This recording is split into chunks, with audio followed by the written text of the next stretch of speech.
We are coming to you from the Coliseum in Oakland, California, where this afternoon Comcast Sportsnet presents White Sox baseball. It's Paul Konerko, Adam Dunn, A.J. Pierzynski, and the Sox as they get set to butt heads with Bob Melvin's Oakland Athletics. Hi, everybody, and welcome. I'm Ken Harrelson. He's Steve Stone as we get set to bring you the finale of this three-game set and the finale of this six-game road trip. As you know, we started this thing off in Seattle where we swept the Mariners in those three games. We came in here. Jake Peavy was just outstanding, spinning a three-hit shutout. Sox won that game 4-0. Then last night, Gavin Floyd was outstanding, going 7 1/3, giving up just one run.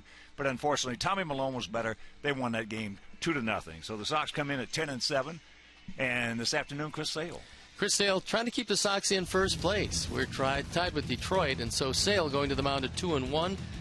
Threw last time out, beat Seattle, threw the ball very well despite giving up 3 runs. He struck out 11. So he's getting better and better with each and every start. And hopefully he'll be able to get the job done because a 5-1 road trip would be awfully successful heading home against the Boston Red Sox. On the other side of the field, Jared Parker goes to the mound, and Parker's a hard-throwing right-hander. At one point, he was the hardest-throwing pitcher in the Diamondbacks organization. Their number one prospect. He now is the number one prospect in Oakland. They paid Trevor Cahill for him, a high price. They think Parker's going to be a good one.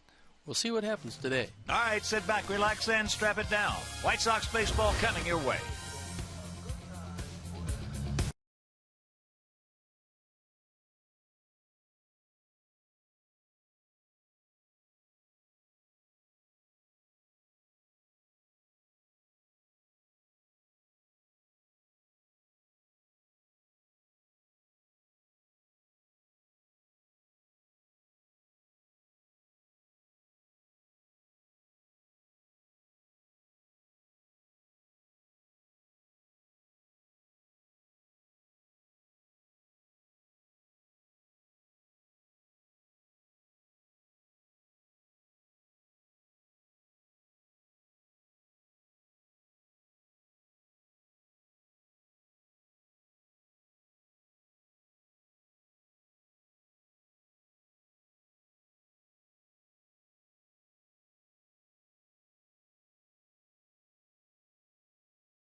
Konerko Coliseum. We're back here in Oakland.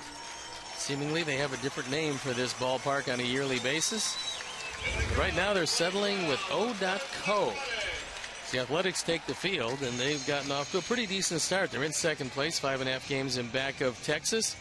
They're 9-10 overall, so let's take a look at how Robin is going to line up his Sox today. Alejandro Diaz leads it off with Alexi Ramirez hitting second, then Adam Dunn at first base once again as Paul Konerko nurses that sore toe. A.J. Brzezinski behind the plate. Then it's Rios, Fukudome, Morel, and Escobar rounding out the starting lineup. Defensively behind Jared Parker, Gomes, Cespedes, and Reddick left to right, with Sogard, Pennington, Weeks, and Barton in the infield. One of the heroes of last night, Kurt Suzuki, behind the plate. And our Lexus Pursuing Perfection starting pitcher is Jared Parker. Once the star of the Arizona Diamondbacks organization, he threw a little bit harder then. He's hurt his arm since, but that's in 4 starts. In AAA, was 1-0 with a fine ERA of 2.18. He has 4 pitches. Fastball being his best. His second best is a straight change. He does throw an overhand curveball, but probably his 4th best pitch. So this, his second major league start. He had one with Arizona. And talking about coming up and pitching against the White Sox, it was the team that he rooted for growing up. So he will not be rooting for us today as he faces another youngster, Chris Sale, on the hill. Here's a look at Bob Melvin on what's turned into a beautiful day in Oakland. Temperatures are very balmy. They expected rain to start with, but no rain in evidence to this point. And because we won't be here again, we'd certainly like to get this one in, make it victorious, and then head on home with a 5-1 road trip and entertain the Boston Red Sox. So we're ready to play baseball, and I'm ready to turn it over to my play-by-play partner, Ken Harrelson. All right, Steve, thank you. And once again, good afternoon, everyone, and welcome to White Sox baseball right here on Comcast Sportsnet. So happy you could join us for the finale of this road trip as Alejandro Diaz gets set to lead it off. And before we show you our picks to click, you at home select yours. So the 23-year-old right-hander out of Bluffton, Indiana. First pitch of the ball game is taken outside. First pitch. There was a time when Parker could throw 97, 98 miles an hour, but those days are behind him. There's the strike. Diaz comes in hitting at 266, 3 homers. He's driven in 7. He's 2 for 8 in this series. 63 degrees at game time. Wow. And the count moves to 2-1. Parker, 29-19 in his minor league career with a very fine 3.49 ERA. And that's out of play. So 2-2. And here at the Coliseum, 330 down the lines, 362 in the short gaps in right and left center, and 400 dead away center.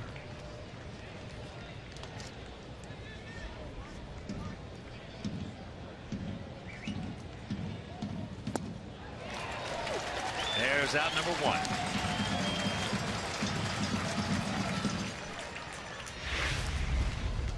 Kept going fastball and then went to his second best pitch, and that's a straight change. So we saw it last night with Tom Malone, and we see it again here today with Jared Parker. You missed that game last night. That was the best pitch game we've had against us all year. A guy who never touched 90 one time. As here's Alexei. This goes to show you, youngsters out there, you don't have to be a hard thrower to be successful in the major leagues. But you better throw strikes, and you better have a good changeup. I'm so happy that there for about the last quarter of a century, the last 25 years, the changeup had taken a back seat to many designer pitches, such as the splitter. As there's a chopper up the middle.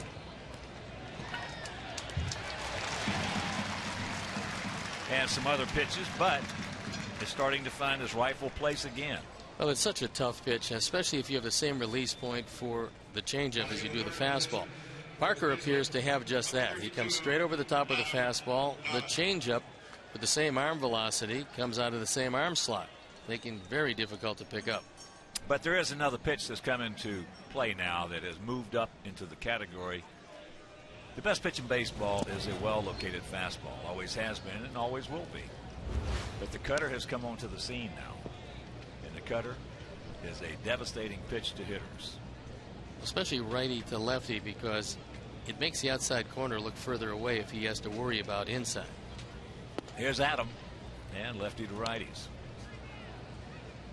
That cutter just break a lot of bats, right-handed bats for the left-hander. We saw Mark Burley at very low speeds get in on a lot of right-handers for years.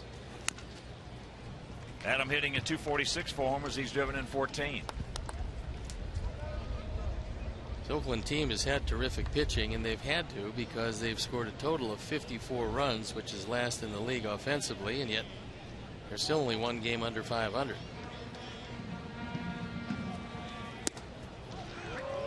There's a strike. The umpires for the game today: Jerry Lane, the crew chief behind the plate; Bob Davidson at first; Hunter Wendelstedt at second; and Dan Bellino is at third. This is a good crew. We've had two outstanding umpired games in the first two by Wendelstedt and then Dan Bellino. Two of the better ones we've had all season. One thing I would caution for Chris Sale, who has a good move and very deceptive to first, is be careful with Bob Davidson, because he does like to call the occasional balk. Out and around that. So Jared Parker, in just his second major league start, has a 1-2-3 first and after. Happening to play us, our guys nothing, and their guys coming to bat.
Oakland Athletics today. Jemile Weeks leading off. Then it's Sogard, Reddick, Cespedes, Gomes, Suzuki, Kauhui, Bennington, and Barton rounding it out. The defense and now the lineup behind Chris Sale. Fukudome, Diaza, and Rios left to right, with Morel, Ramirez, Escobar, and Dunn. A.J. Krasinski gets a nod behind the plate, and our Lexus Pursuing Perfection starting pitcher is Chris Sale, who's looking for win number 3 in this his 4th start. He's got to face 4 left-handers in the lineup. Doesn't have a chance to do that too often when he starts, but that's the way the lineup is today. Switch hitting, second baseman Jemile Weeks hitting at 203, a couple of homers. He's driven in 3. Takes first pitch strike. Weeks 2 for 8 in the series. Outfield slightly to the right, gapped in left center. And there's a pop-up right side. Escobar. So 1 out. Eric Sogard had a big base hit last night against the lefty Matt Thornton as he drove home the 2nd run. Gets him a start today. Well, Weeks has had 9 at-bats in this series, and he has had 5 either pop-ups or fly-outs. Yeah, we've talked about that in the series, and little men hitting the ball in the air, that batting average is not going to rise, and he's a 300 hitter. Sogard takes it for ball one. Comes in hitting at 182, a homer. He's driven in 4. Count evens at 1.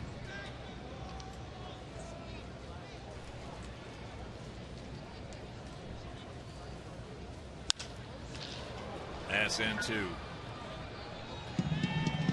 left center field, so 2 out. Sox pitching has just been outstanding. Sox come in with a 2.92 team ERA, hitting at 2.48 as a club.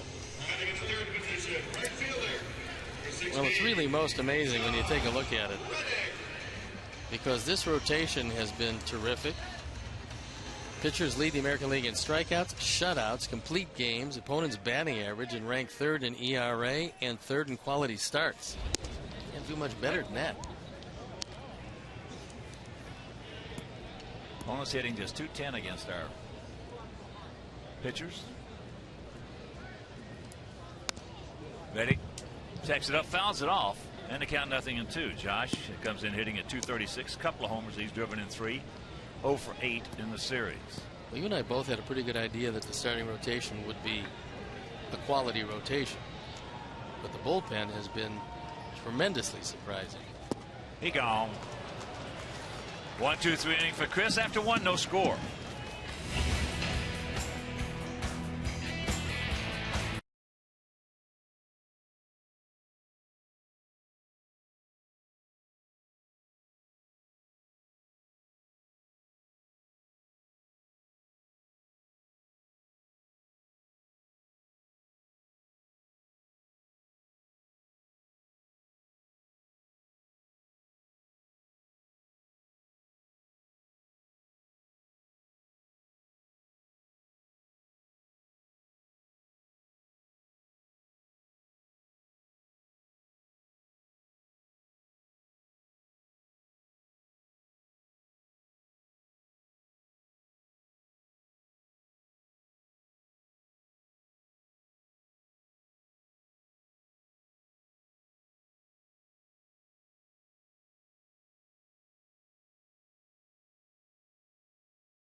Your day with the Dan Patrick Show on Comcast Sportsnet. Tune in as he talks Flower Sports with your favorite athletes, celebrities, and sports media personalities.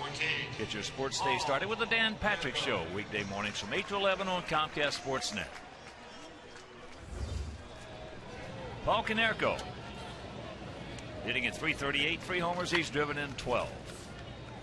Paulie 1 for 7 in the series, and that one hit was a shot, a line drive into deep right center field, and got out of here in a hurry as that pitch is fouled back. Paulie, of course, sitting on 399 home runs, bidding to become just the 4th player in White Sox franchise history to hit 400 or more home runs in a White Sox uniform. Their 400th or more. That's low and away. 1-1 to count to Paulie. Paulie is tied with Andres Galarraga, now Kaline, 48th place all time.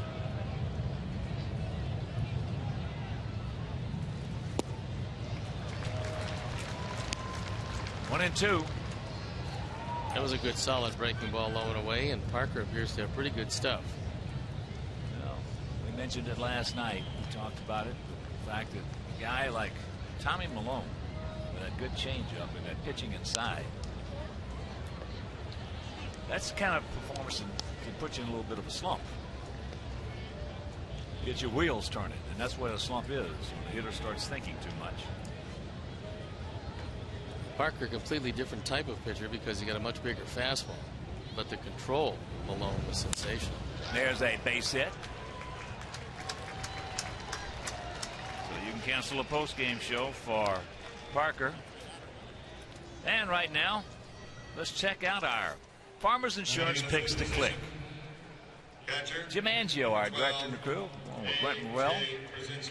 Alejandro Diaz is Steve's pick.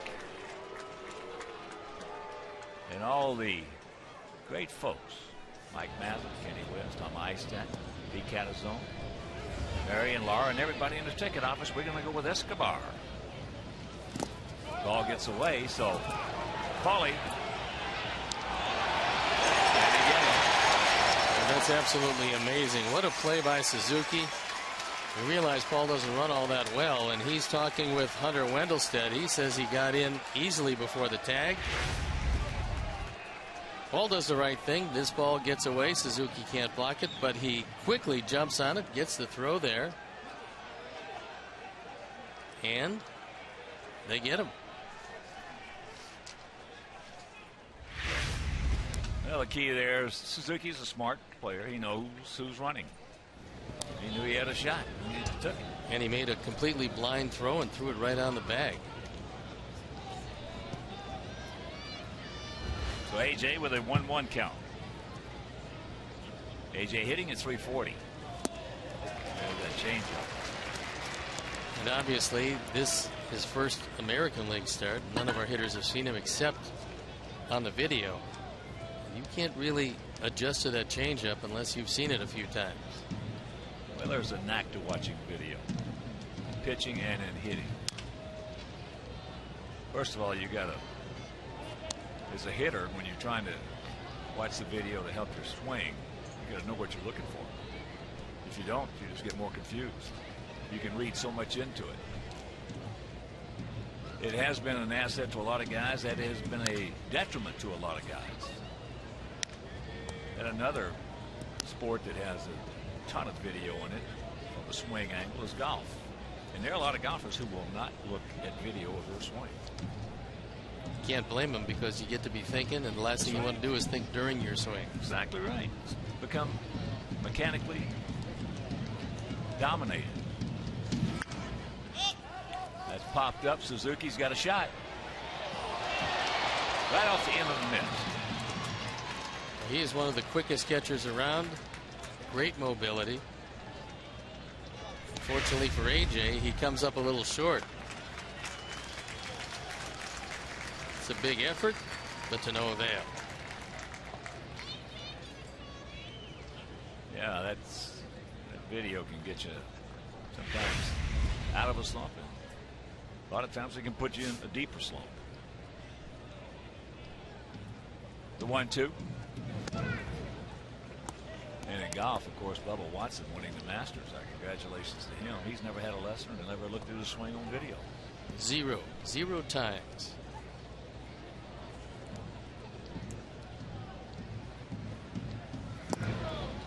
And a full count, I'll tell you, that shot he hit. The trees on that green, the wind, the playoff. That's the greatest shot I've ever seen in a tournament, much less a major. And that's out of play. AJ doing a nice job of staying alive. Perennially one of the toughest men in baseball to strike out. He has a nice knack of spoiling pretty good pitchers' pitches, waiting to get one that he can handle.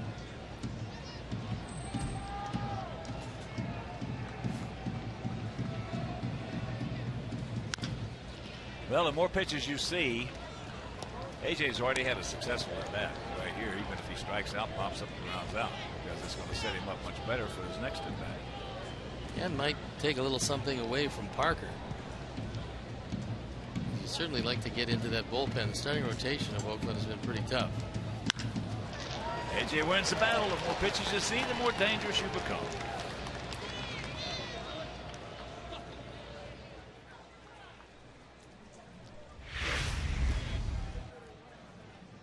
That fastball right down the middle, and the one problem, and there's really only one that Parker has had during the course of his very young career, is that he has a tendency to throw a four-seam fastball and keep it up in the zone.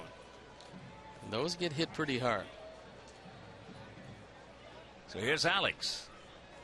Alex had his 11-game hitting streak snapped last night when Dunn pinch hit for him. That was in the top of the 9th inning. And Alex's response, in case you did not see, was he said, hey, we're trying to win ball games, and Robin felt like he gave us the best shot. He said, let's go with it.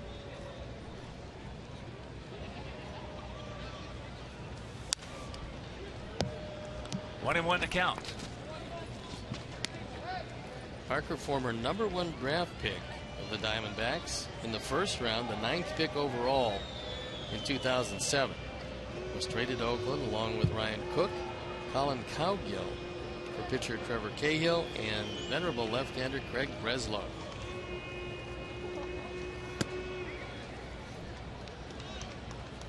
Two and one to count.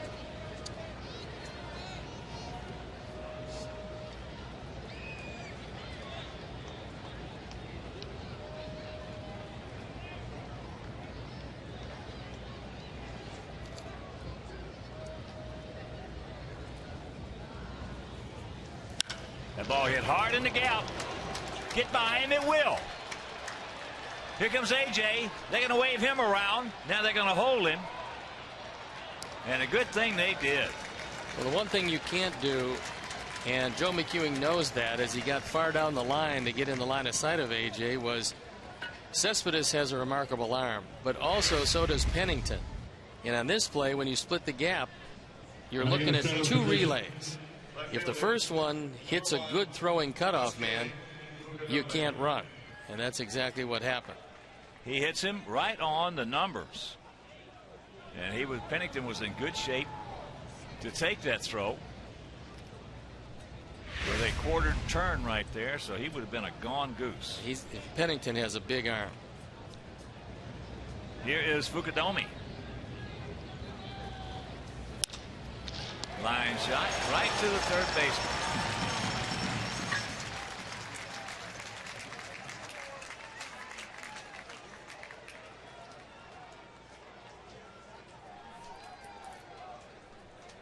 So that's a big out for young Jared Parker. And here comes Brent Morrell. Partly because of that very long AJ at bat. Parker's pitch count is up substantially in less than 2 innings. Got to break this inning. He's got hit awfully hard and has yet to give up a run. Brent 3 for 7 in the series. Takes ball 1. Escobar on deck.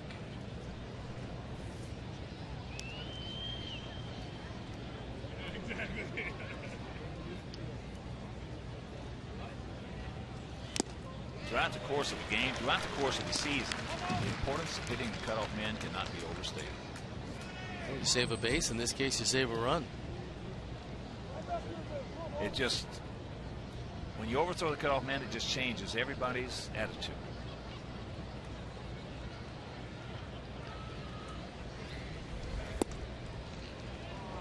Close. 2 and 1.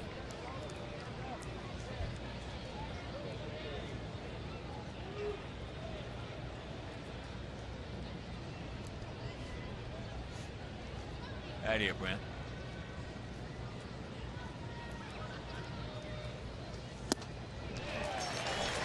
Goes through that one at 94.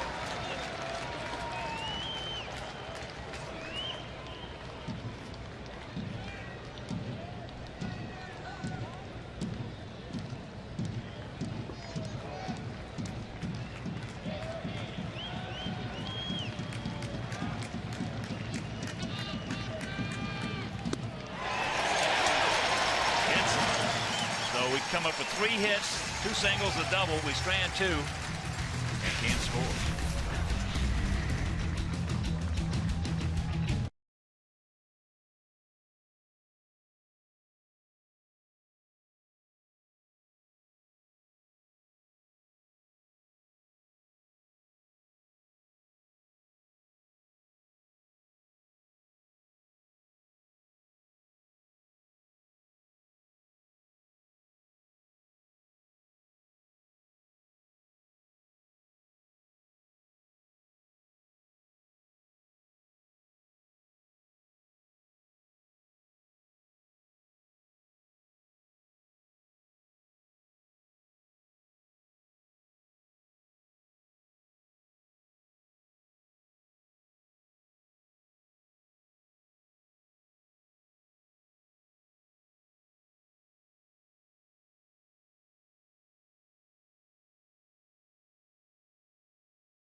Division-leading White Sox, as we speak, take the field on the south side for a showdown with Dustin Pedroia and David Ortiz and the rest of the Boston Red Sox. Coverage begins at 5:30 with White Sox pregame live. White Sox Red Sox Saturday at 5:30 on Comcast Sportsnet, fans' best friend. Actually coming to action today, Cleveland by percentage points has a slight lead over both our ball club and Detroit. The Indians winners of 8 of their last 10, playing .600 baseball at 9-6.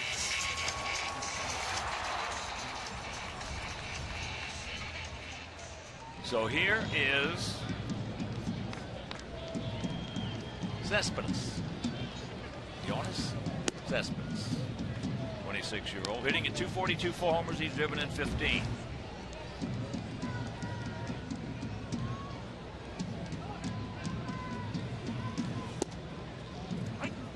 Takes a strike, and the count 1-1. Johnny Gomes on deck. I think with Bob Melvin, he realizes Cespedes won't hit for a high average, but he is strong. And there's a strike, 1-2. One thing he will also do is swing a lot of pitches out of the zone as you look at Melvin, who's done a nice job with this ball club.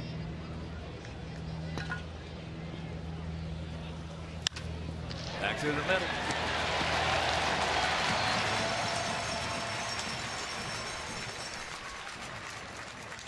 You can cancel a post-game show for Chris Sale. Went to another fastball. AJ wanted it away. This ball split the middle of the plate, but he took it right back up the middle. I think Chris Sale thought he should have made that play. Tough to react quite that quickly, so the leadoff man aboard. And here's Gomes, hitting at .233, 3 homers. He's driven in 6.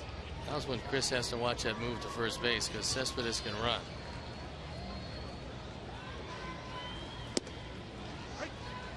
First pitch strike.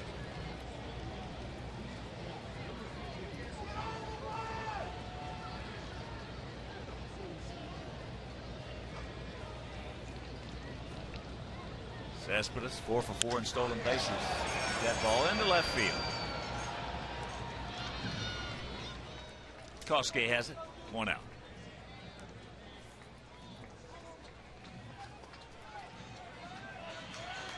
Coming into position, the catcher, number 8, Kurt Suzuki. So here's one of the fan favorites of this ball club, Kurt Suzuki, and justifiably so.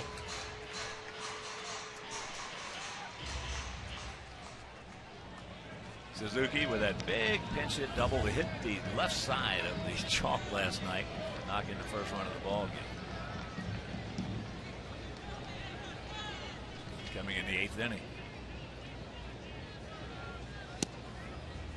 And there's a strike. Cespedes that time tried to get a good jump, trying to test out Chris Sale to see if he'd go over to first base with his best move. And Suzuki last night with that pinch hit RBI double is now 8 for 16 with 2 doubles, 2 home runs, 7 RBIs, 3 walks, and a hit by pitch in his career as a pinch hitter. And is his career against the Sox in the neighborhood of 300 and some damage done. There he goes. He got him. He came off the bag. Off the bag.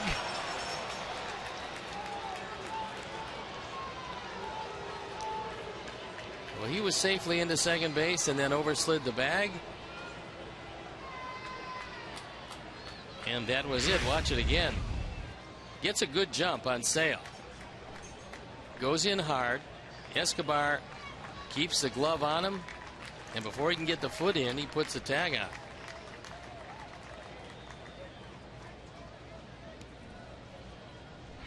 The good job by Eduardo. And the 1-1 pitch. Change up.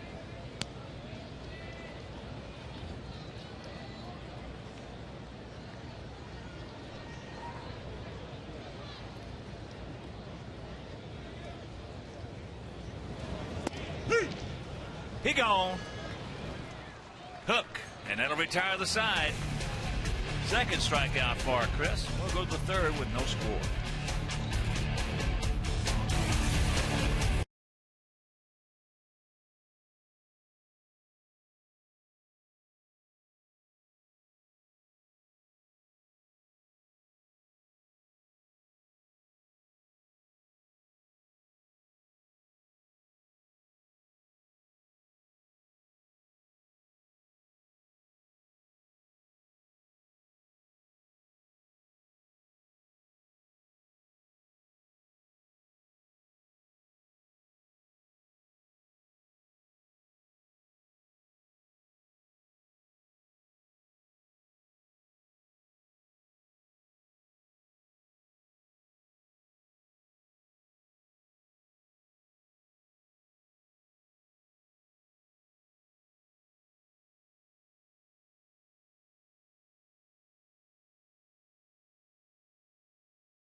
A cold one to look forward to Miller time later in the game. Brought to you by Miller Lite. Second baseman, 38, Ricardo Escobar.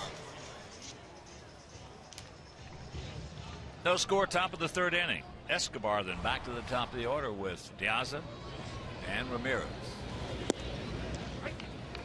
Takes the bunt, takes the strike off the 23-year-old right-hander. Jared Parker.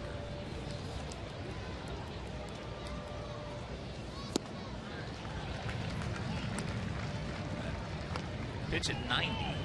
0-2. We've seen him up to 94. You can take that fastball down to 90, but his best pitch is at 84-mile-an-hour change.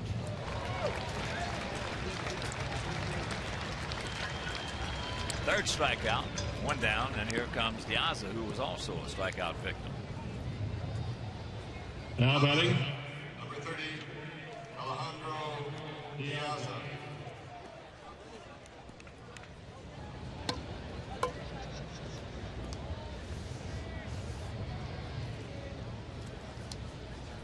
Yeah. Watch out.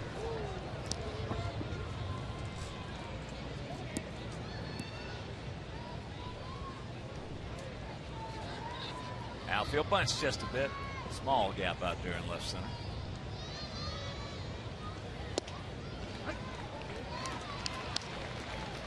Johnny Duskow is the man on the right. He's filling in for Ken Kurak. 17 years in the minor leagues, and I know you and I have talked with him. What a thrill for him getting a chance to do big league baseball games. He's got a tremendous personality, but the reason I like him the most is because his nose is bigger and weighs more than mine. We'll be a little unhappy to take that nose back to Sacramento with him when Ken comes back, but what a thrill it's been. He said he's going to have a bobble-nosed doll and send me one. There's a line shot for out number 2.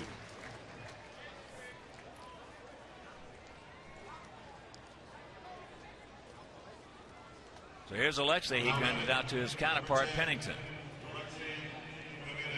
But Jared Parker graduated from Norwell High School in Ossian, Indiana. And in 2007 was named Indiana Mr. Baseball. There's a little looper that Jamal Weeks has got. Easy inning for him, 1-2-3. And we'll go to the bottom of the third.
Question.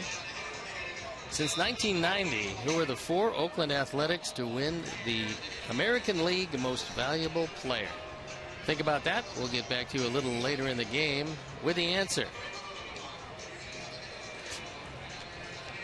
A couple of guys with differing opinions as to who should win this one. Leading off the bottom of the 3rd inning for the Athletics, batting in the 7th position, designated hitter, number 25, So here's Keila Kauhui hitting at .333. 0 for 3 in the opener here on Monday. Very strong. Breaking ball misses.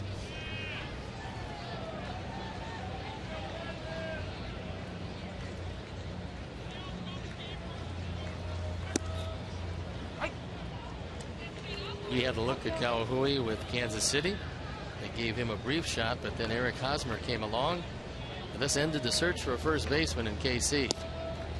Good breaking ball. 1 and 2. By the way, Kansas City off to a start that you can't believe. 0-10 in their first 10 home games. That ball hit hard into center field. We got a man there.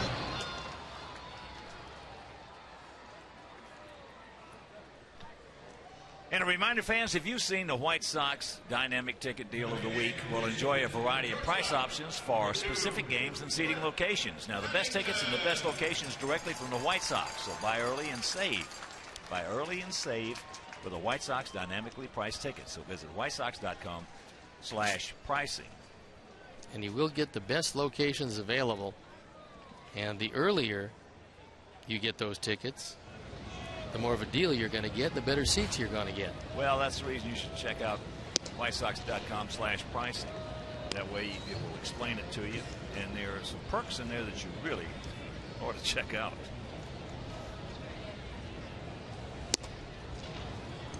Pennington, and talking about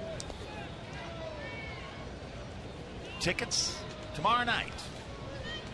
Tomorrow night. The White Sox have designed and created a commemorative Philip Humber Perfect Game t-shirt. And also, the tickets are going to be priced, as that's out of play, at $9 or $27. $9 for the number of perfect innings, $27 for the number of batters retired for the game tomorrow night, with all upper reserve tickets priced at $9 and all lower box, lower reserved and bleacher tickets at $27 based on availability. Also, the White Sox will provide all fans in attendance on Thursday night with a commemorative Philip Humber Perfect Game poster featuring photos of Philip during the game and after the final out, and an image of the official scorecard. So check that out tomorrow night.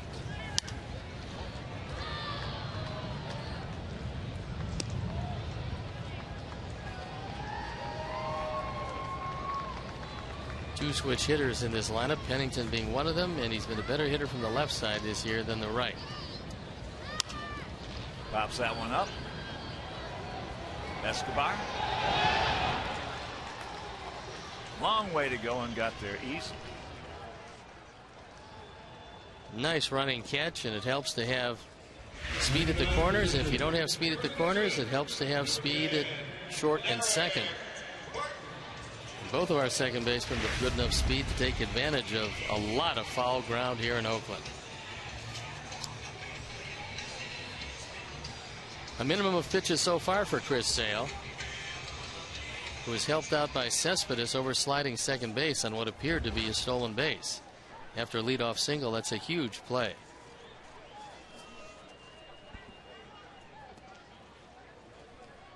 Derek Bart hitting at 205 with a homer. And that one RBI.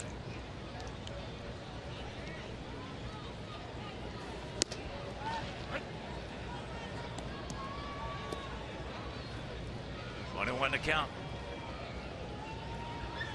26-year-old first baseman.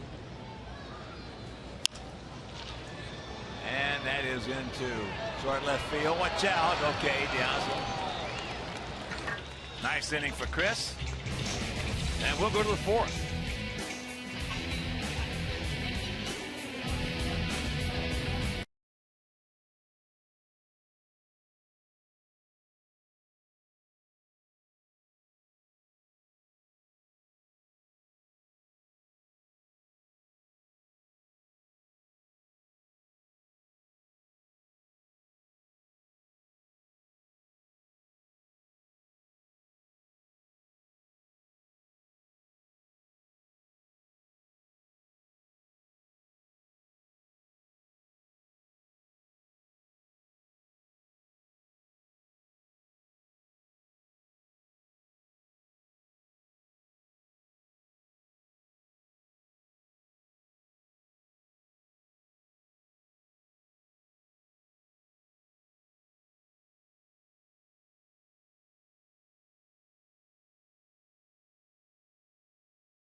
Adam Dunn will lead off here in the top of the 4th inning. No score. Next first pitch strike. Adam 0 for 1. Lee Stoughton hooked a pitch to Derek Barton at first base. And there's a strike. If you're going to have a rookie pitcher on the mound, and you do in Parker, it helps to have a veteran catcher, and they do in Suzuki, because he's been mixing pitches very well. They got the shift on. Lyle Weeks out there in short right field. Bennington on the first base side of second.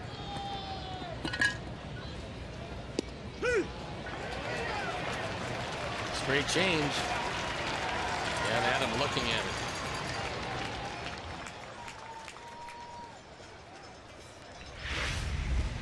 Let's take a look at Alejandro Diaz, who has taken a much more forceful approach to center field. Now, you are the captain out there, and you have to give up. If you're a corner outfielder, give up the pursuit once you hear the center fielder call for it. Alejandro, the last about series and a half, has done a nice job of taking command. Paulie. Here's Paulie, led off the second inning with a single to center. Took that pitch nicely down low.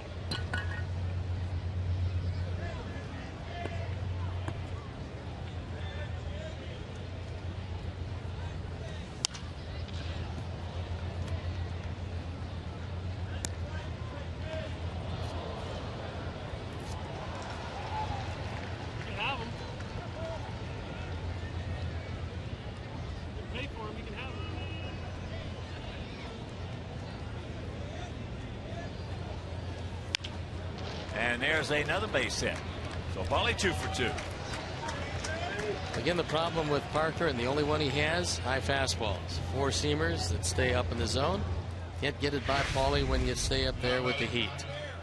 Number 12, A.J. Brzezinski. So here's AJ.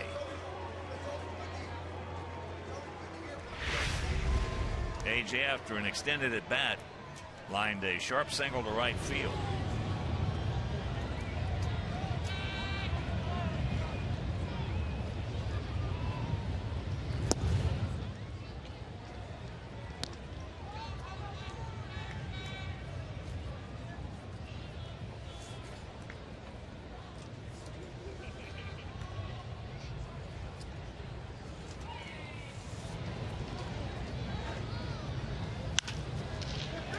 Nice pick by Barton.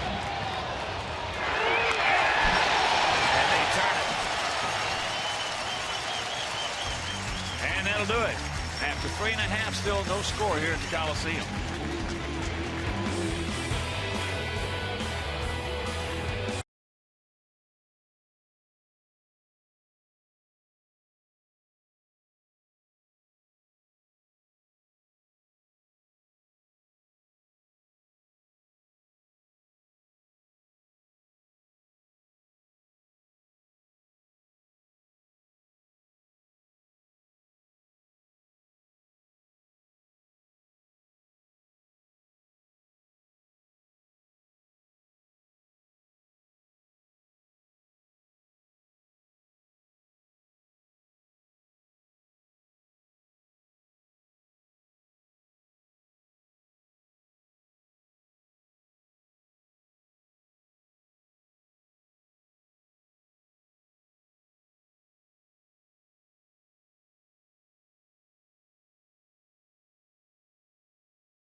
Fourth inning is brought to you by the new Doritos Locos Tacos from Taco Bell. A terrific double play got Oakland out of the inning. First is Barton showing good range to his right. Then Pennington with a great play and a 3-6-1 accomplished. So a very good play on all three ends. Sixth double play we've rounded into in this series, and there's a ways to go yet.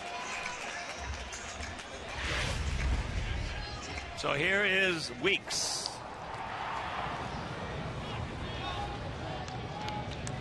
Mile popped up to his counterpart, Escobar.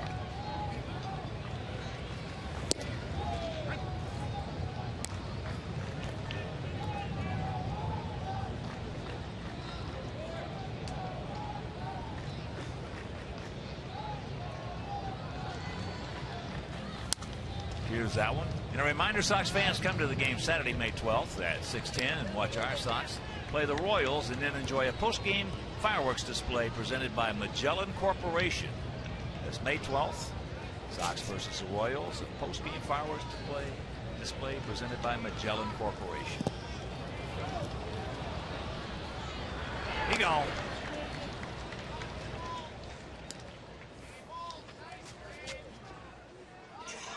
Third strikeout for Chris Sale. So both starting pitchers dominant in this one, as you would expect for a couple of teams in the top end of the ERA race in the American League.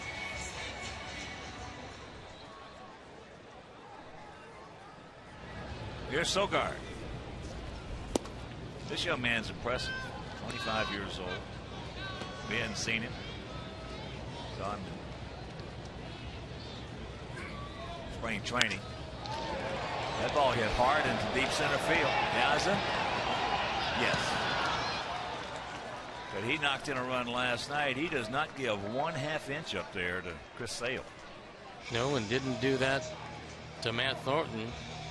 That was the guy he touched up with a base hit. He's a good-looking player. And we've seen him at third. We've seen him at shortstop. Probably with his power, he pencils out better at shortstop. However, that being said, they love the arm of Pennington and the defense that he provides for them at short. Ready to strikeout victim takes strike one. Well, somebody better step up at third, or else Sogard's going to be the third baseman. I mean, that's been the real tough spot here. Scott Sizemore was supposed to be the guy. Tore up his knee in spring training, lost for the season. Since then, they've tried 3 or 4 different guys. They got Luke Hughes on waivers from Minnesota. He's had a tough series with the glove. That's end to left. Koske, he's there. And a quick 1-2-3 inning. We go the 5th. Neither team has crossed home plate.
Alex Rios leads it off. He doubled back in the second inning.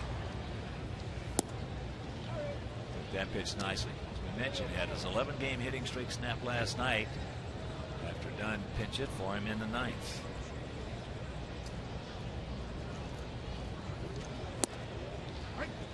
Good pitch by Parker. Evens the count at 1. Nice little slider on the outside corner. Tight break, late break, and in a perfect spot.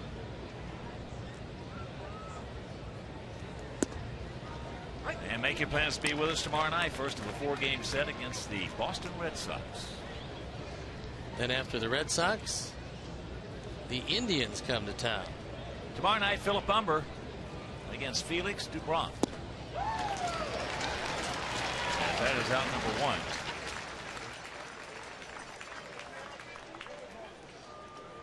Earlier we brought you our AT&T trivia question. It was, since 1990, who are the 4 Oakland Athletics to win the AL MVP? And the answer, Ricky Henderson, Dennis Eckersley, Jason Giambi, and Miguel Tejada.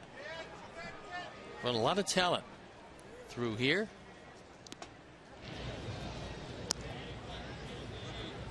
Fukudomi has been to the plate 1 time. Had men on second, third, 1 out, and hit a line drive right to Sogard at third base.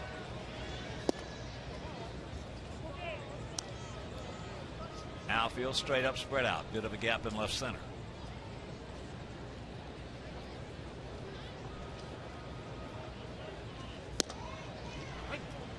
Two and 1.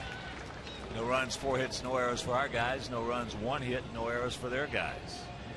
Parker, pretty impressive looking young pitcher in just his second major league start. There was that change up. And to count 2 and 2. Suzuki's got him in a good rhythm. And he's using all of his pitches. Sogard comes on.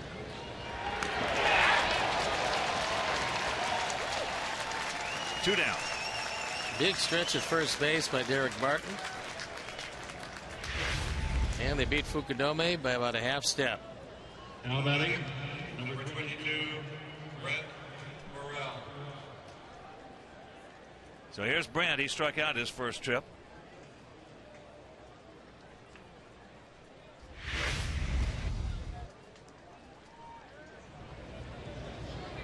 We come home starting tomorrow night for a 7-game homestand. 4 with the Carmines and 3 with the Indians. Then after the homestand, it's off to Detroit for 3 and Cleveland for 3. So we're going to see a lot of the Indians early this season. We've got to take advantage of that, because they're sitting there right now tied with us for first. And Chris Perez, their closer, is starting to get pretty hot in the pen.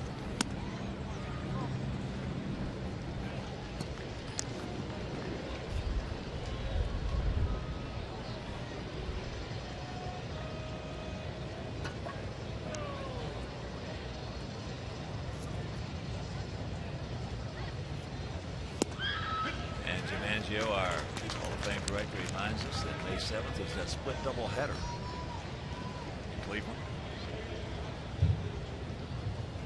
The way the game is structured today is there is ball 4. The way the game is structured today, the last thing in the world you want to do is play a doubleheader. It wasn't. They used to schedule doubleheaders for all you youngsters out there that are not old enough to remember, but they used to schedule doubleheaders. And of course, the little bullpen situation scenario was entirely different at that time. The bullpen back in those days where you put starters who were going bad. So if you had a doubleheader, it wasn't that bad on your bullpen. Today, it can destroy a bullpen for a week or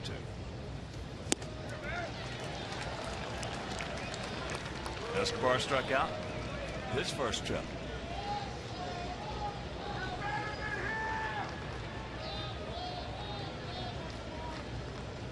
First time up, he just threw high fastballs right by Eduardo. Eduardo helped him out on that last one. And that's the first walk of the ball game by either pitcher, the one presented to Morrell.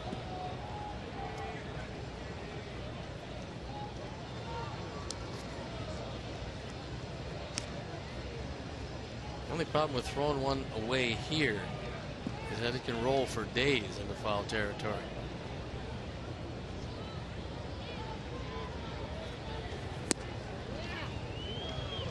Takes that one nicely. All the other games in the American League under the lights. Got a lot of action over the National League. No score after 2. Colorado with Pittsburgh. 9th inning in Milwaukee. 7-5 Houston. 7th inning in Wrigley. 4-1 Cardinals.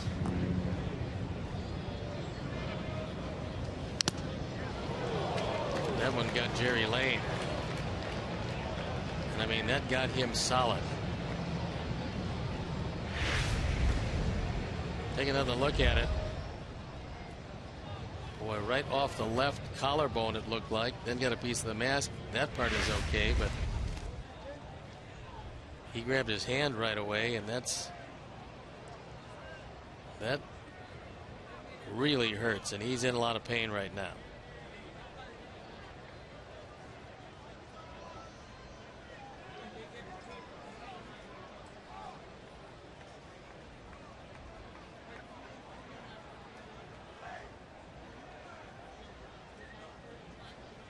Boy, you hate to see that. Wow. Tough spot to be, whether you're a catcher with all of the gear or an umpire with a lot but not as much as a catcher. You're still going to take a beating back there, and it runs in cycles.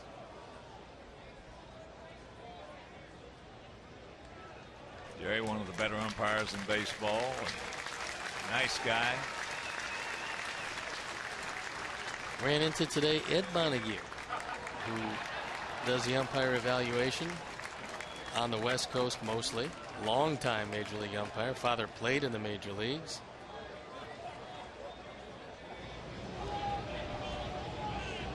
Yeah, I saw him in the hall. Yep.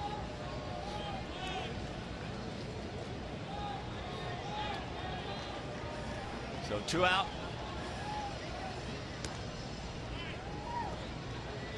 And a 1-2 count, so we'll see what Robin wants to do. Maybe help bail Escobar out a little bit. He does not go. Ball hits sharply, one hopper for Weeks. And that'll return to the side. We're halfway home scoreless.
All right, our Chuck, thank you. Yoenis Cespedes will lead it off here in their half of the 5th inning. He has their only hit. That was a sharp single back through the middle.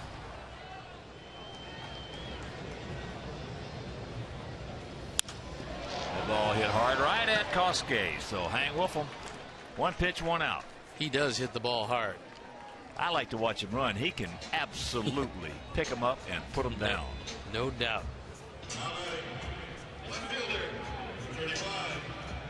He might be the fastest guy on that club.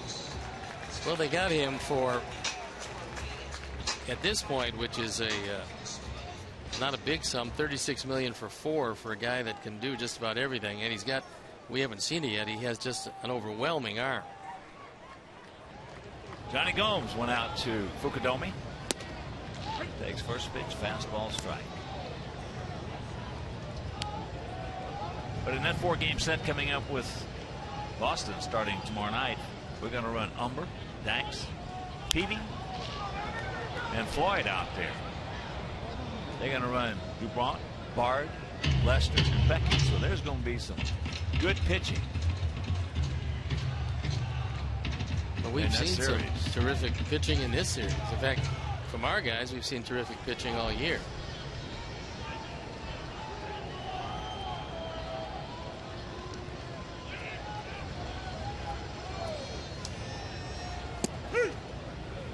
He gone.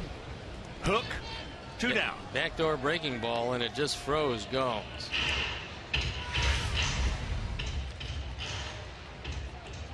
Big breaker. Had the whole plate. I don't think Gomes could believe the movement on that one, but he'll believe it as he walks on back. So here's Suzuki.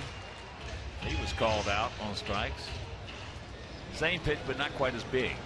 So the Sox, who've won 6 of the last 7 road games, and we are 7-3 overall on the road this year.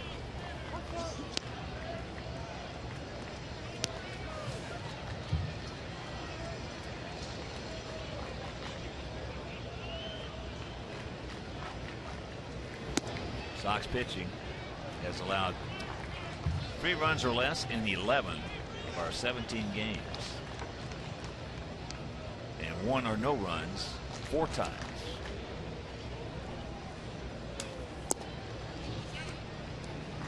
Three and up. Probably a surprising part of what's happened to the top 3 teams. Our ball club, Cleveland and Detroit. Cleveland 7-2 on the road. We're 7-3. Detroit 4-2. There's one. All the first place teams have been better on the road than at home. And hopefully that changes with this homestand for us. That's in the hole, base hit. So the count got him. And that'll bring up Kia Hui. Keila Kia Hui. Now batting, designated hitter, number 25, Keila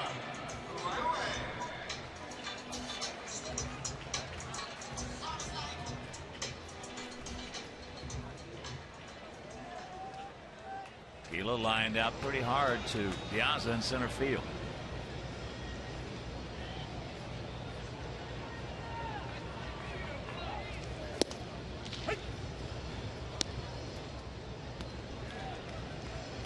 The pitching here has been good. Since the start of the 2003 season, White Sox pitchers lead the major leagues in quality starts with 805. 6 more than the Angels.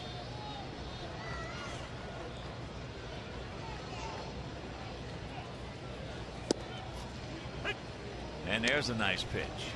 0-2. I don't really even think you need a setup pitch here. Good snapping slider, low and away, probably get him. See what AJ has in mind. He wants a fastball away.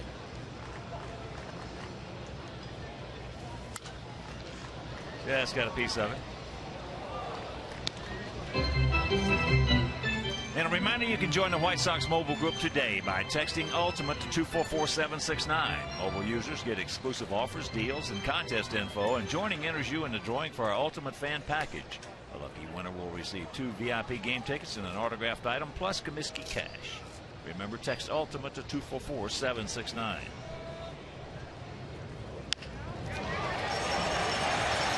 There was a rolling breaking ball. Hit into right field. At 0-2, you got to make sure that you take that ball, and if you have to steer it outside. That ball hung over the inner portion of the plate. Way too good a pitch on 0-2. Kawahui puts him at first and third with 2 outs. So here's Pennington. He fouled out to Escobar.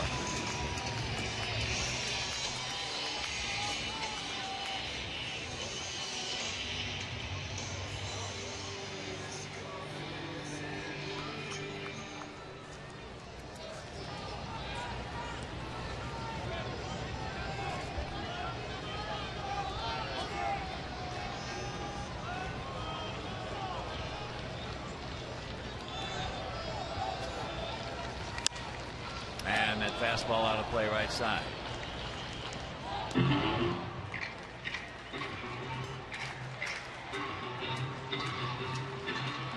That fastball at 94. Chris has been in this start going anywhere from 89 to 92 most of the time with that fastball. He reached back for a little bit more on that one.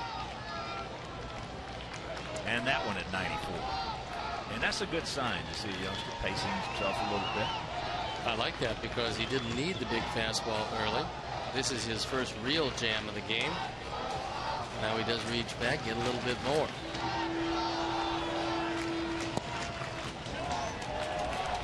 Two and one. He's not going to throw as hard as he did out of the bullpen, where he was throwing 98, sometimes 99. But when you have to be prepared to go the distance and face guys 4 times, you want to save a little something if you can. Nice curveball. 2 on, 2 out, 2 balls, 2 strikes. Set him up with some hard stuff in, and then the big breaking slider.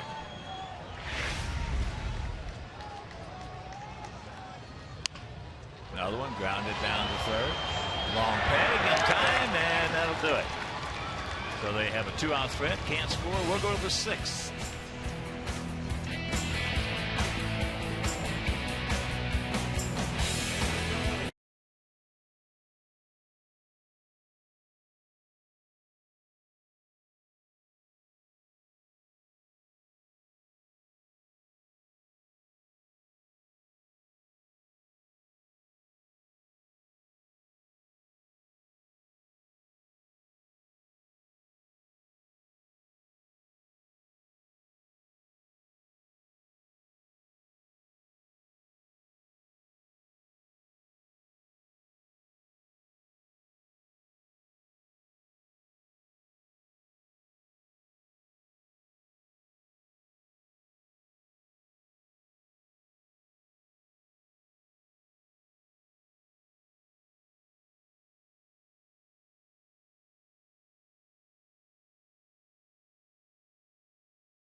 Is on Comcast Sportsnet. Don't miss a minute of the action as D. Rose and the crew look to take down the pushy Pacers in Indy.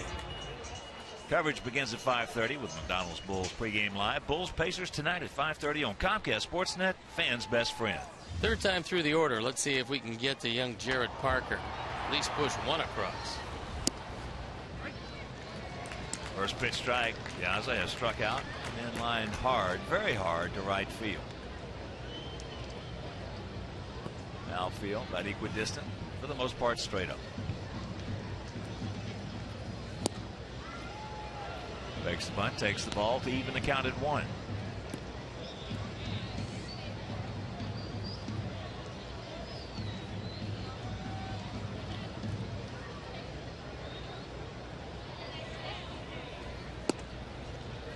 And that's up high. We have seen good pitching in this series.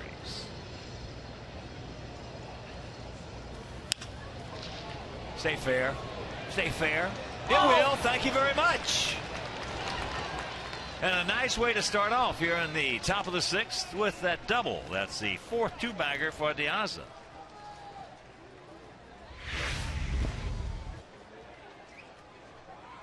It's another changeup. So he went back to back with the changeups. This one down and away from Alejandro, who slices it into the corner. That's the go-ahead run out at second base, and Ramirez has got a job to do.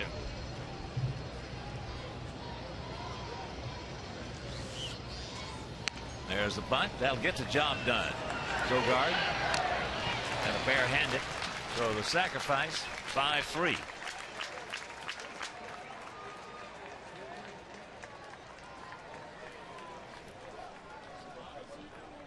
Perfect bunt as Alexei forces Sogard to come in and play it. Number 32, Adam. Nice effort. Infield in for Adam Dunn, who was grounded to first and struck out.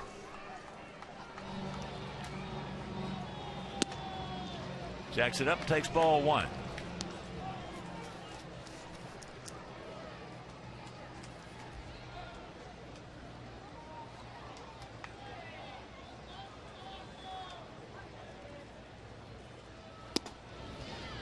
He got the catbird seat. 2-0. What'd you tell yourself with the infield in? With a man at third in this situation? I just said stay back, stay back. Just don't get too greedy. I didn't want to turn the head of the bat over. If you turn the head of the bat over, you're liable to hit a hard one hopper to the third baseman or shortstop. When you don't turn the head of the bat over, you got a much better chance of hitting a fly ball. 2-1. If he's going to hit a fly ball, either to center or right, it better be deep enough. Took his head off that one. So 2 balls, 2 strikes. Konerko on deck.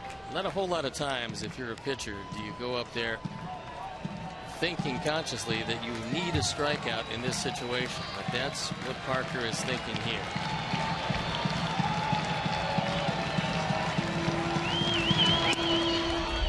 Full count. Try to get him with the straight change. Right to entice him. Yep. That's how he got him looking in the 4th inning. 86th pitch on the way.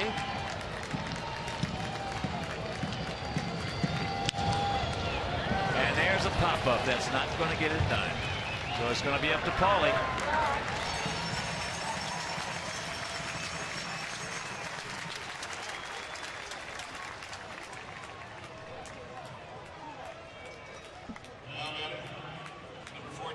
Paulie is 2 for 2.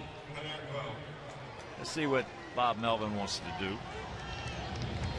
Well, he has a red-hot AJ in the on-deck circle who's hit the ball hard twice.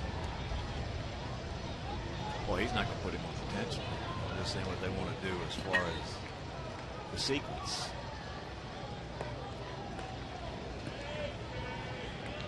Outfield, straight up. First pitch curveball.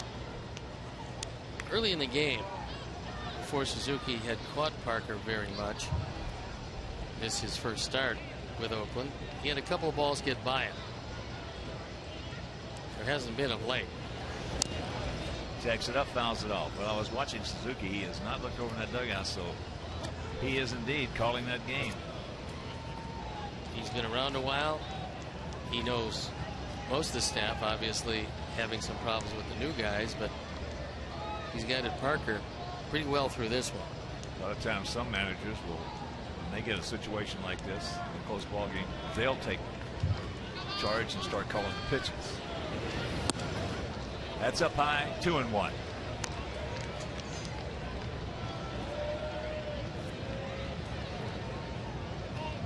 Melvin standing up in that dugout.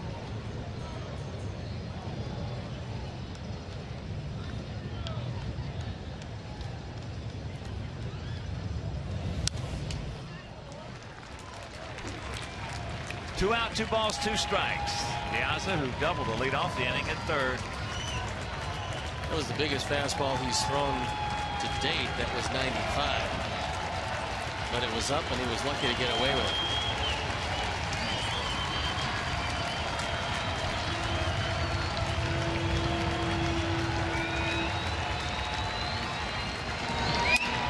That shot into left field right at Gomes. Dadgummit, that's a hang whoopple. Meanwhile, we blow a great opportunity. And after 5.5, we're still scoreless.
Sox play their Red Sox on Saturday, April 28th at 6:10. Enjoy a post-game fireworks display presented by Invesco. Explore intentional investing with Invesco.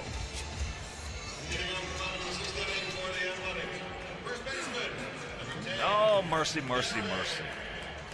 Leadoff double by Piazza. Beautiful sacrifice. But by Alexei, and couldn't get him home. With the infield in, Parker made a couple of good pitches and then got lucky as Wally lined out. So here's Barton. Takes first pitch strike. Barton has popped up to Piazza.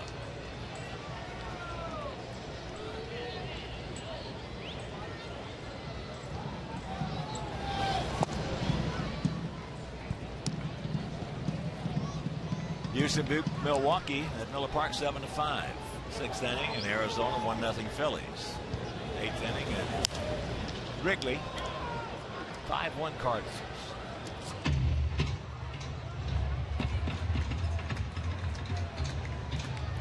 Over in the American League, everything under the lights. Kansas City at Cleveland, Baltimore hosting Toronto, Seattle at Detroit. That's King Felix on the mound for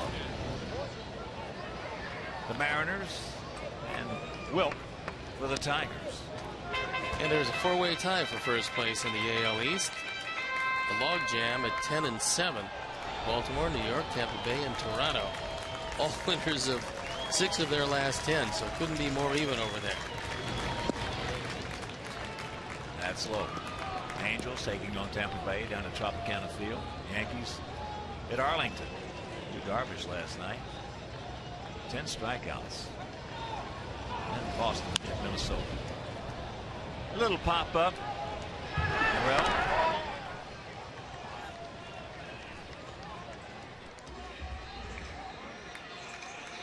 1 out. He was shielding his eyes from the sun, as the sun has popped out here. So the guys that don't have glasses, they want to think about getting them.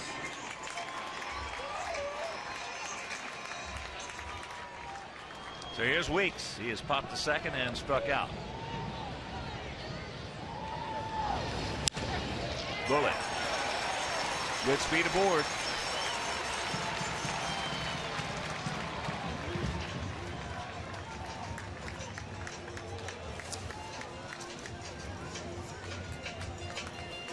Now let's take a look at our AT&T Uverse Multiview. Number 28, Eric Sogard. So here's Sogard. Twice he's going out to center, once deep.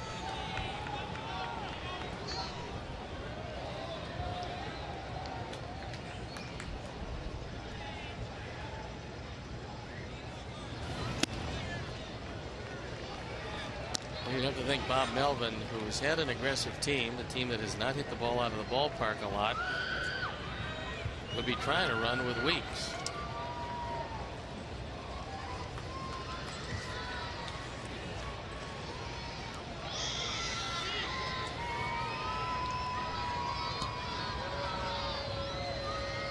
The funny thing about it is this year they got 14 home runs. They hit their 14th home run in the 17th game this season. Last year they hit their 14th home run in the 29th game. Well, the big guy in the middle, Cespedes, probably makes a bit of a difference. He's going to hit a few.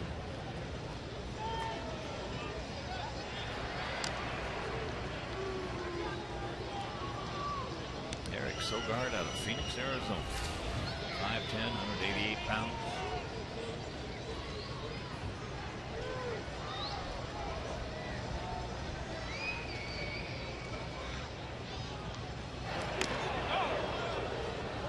Close. Nice step off move. It looked like he was starting to lean towards second. Stolen 3 of the 4 bases he's attempted.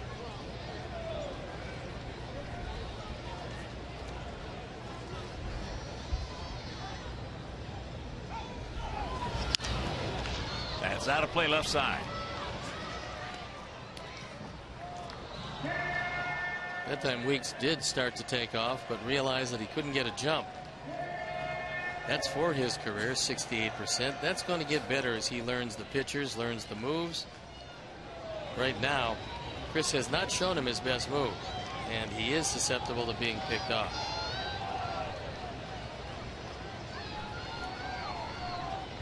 The 1-2.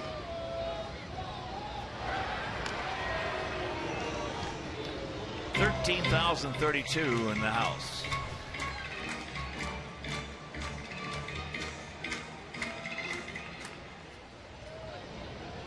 It's number 70 for sale. He gone. Gas. That one at 93. Well, there's an example of looking for a breaking ball, because you can't be looking for anything else and take a fastball that splits the plate. You might ask yourself why you'd be looking for a breaking ball when Chris's is so tough to hit. It's inexplicable. Well, it's that old saying, don't look for something you can't have. That fastball right down the middle. And again, that's one block into the foundation of Eric Sogard's experience. It's the only way you can get it. It's true. By failing. Pretty good lead now by Weeks.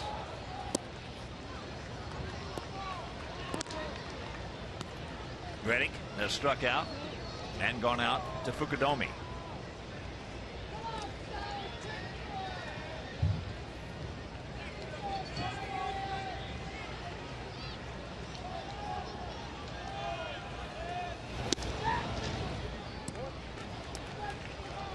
Two 2-0 the count. You got to get the hitter. Cespedes on deck. Mike Gallego, the third base coach, goes through his set of signs.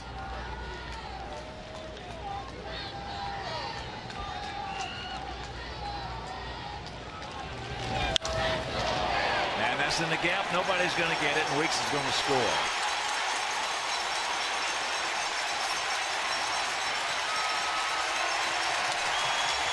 The count got him. 2-0.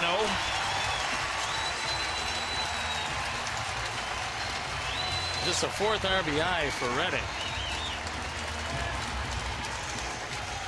And this one he crushed in the gap. Puts the Athletics on top 1-0. It's a fastball on the outer third. So Reddick crushes the ball, and Jemiah Weeks with great speed. There was no doubt he was going to score without a play on this one.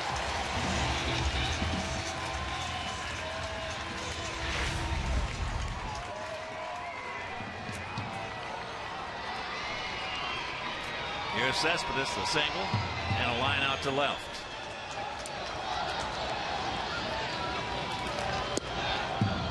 You're just tuning in. We have had 2 beautiful opportunities. You cannot cash either one of them. I want to be careful with Cespedes here with Gomes in the on deck circle. That one just missed down the line. 0-2.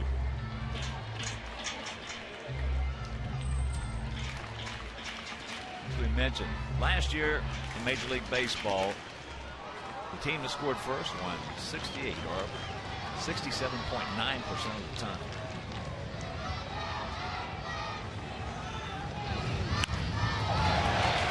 And that's a base hit. Cues it right off the end of the bat. Meanwhile, it's 2-0. Just not a big fan of pitching to their #1 by far run producer with first base open in that situation. Especially hitting the ball hard twice. Now, he didn't hit this ball hard, but he is a run producer. 16th run batted in of the year.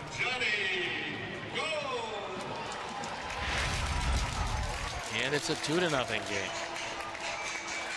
Gomes has gone out to left and struck out.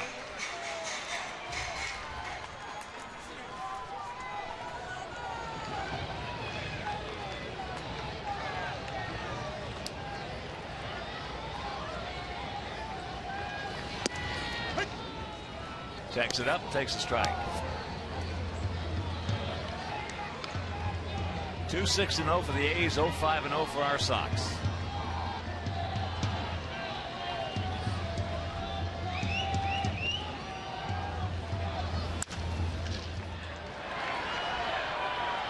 Alexei. But they come up with a pair. We'll go to the 7th. We got to get some runs.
Field on Sunday, May 13th to celebrate Mother's Day. Now, the first 10,000 ladies age 14 or older will receive a White Sox tote bag. So purchase your tickets today by visiting whitesox.com or call in 866-SOX-GAME. The bullpen up and going for Oakland for the first time. It's Ryan Cook. As Parker has got the lead, he's wiggled out of some jams through 6, but he's held our ball club scoreless.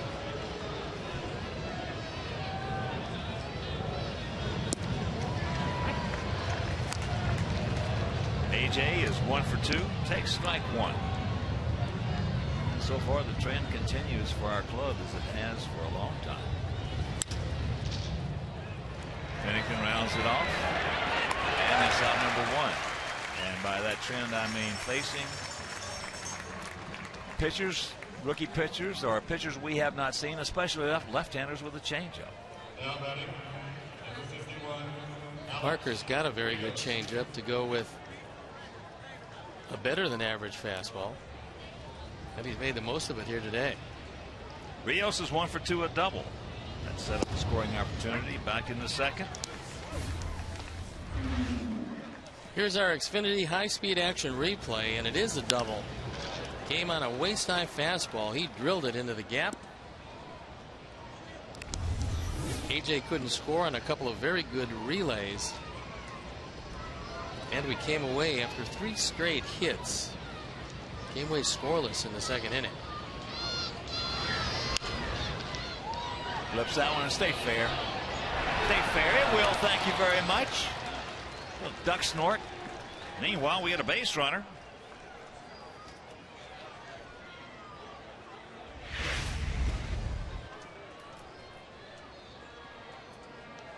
That was a changeup that he missed up and in. Suzuki wanted this one low and away. And could be one of the first signs that Parker might be tiring somewhat. Here's Fukudome. Twice he has gone out to third. Once a soft line drive, and the other a ground ball.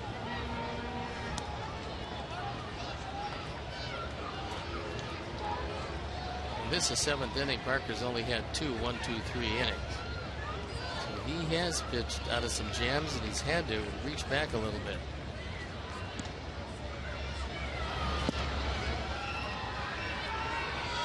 Bosquet's got the catbird seat. 2-0. Now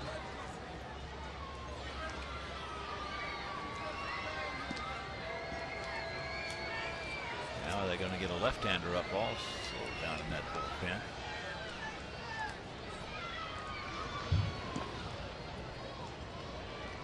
Fuentes has joined Cook.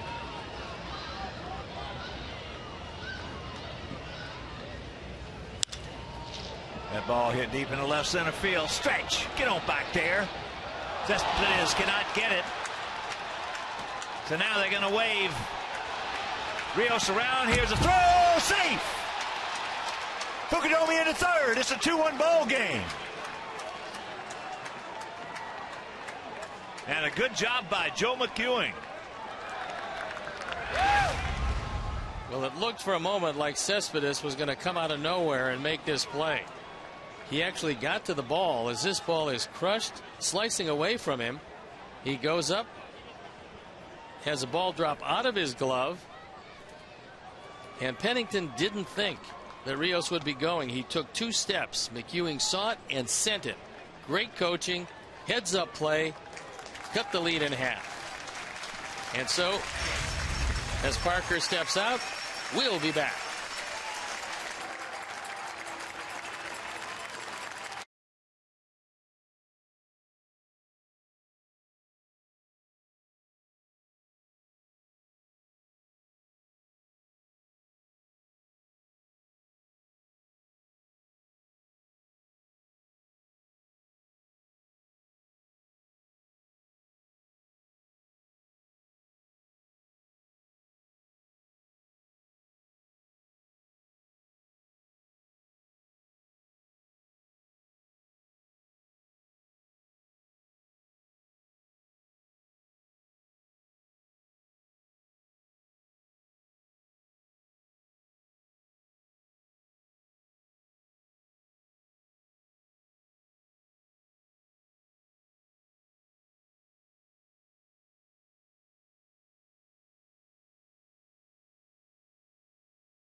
Cook. He's on for the 8th time, 7 in the 3rd inning. He's given up just 1 hit, no runs.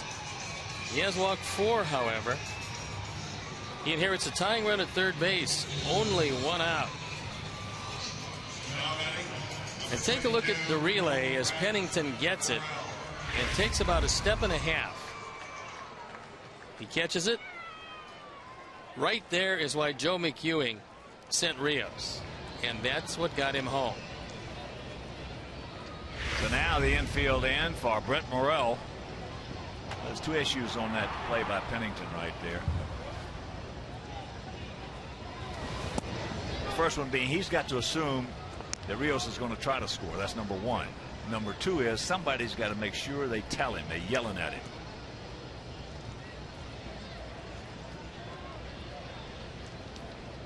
Brent has struck out and walked.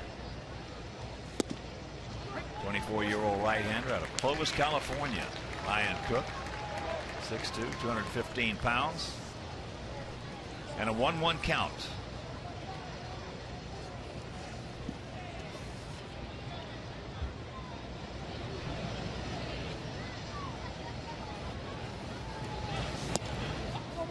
Now, advantage goes to Brent.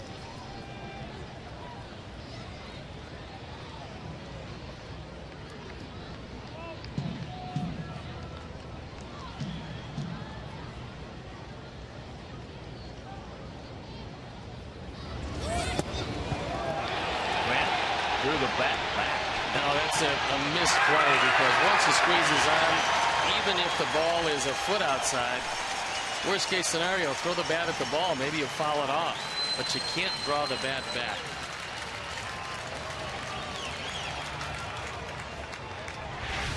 Wow. Had to be a missed sign.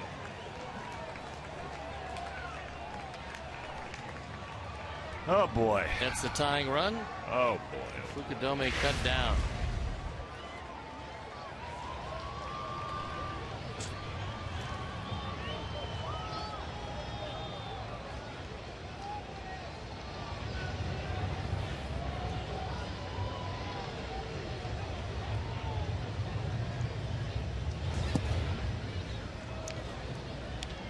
Full count.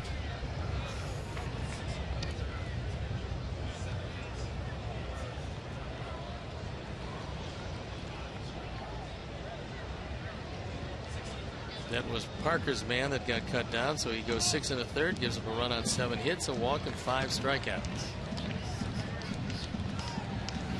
Payoff pitch. We blow another great opportunity. 7th inning stretch, we trail it 2-1.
Bottom of the 7th, 2-1 bad guys, as it'll be Suzuki, Kaiahui, and Pennington. Chris Sale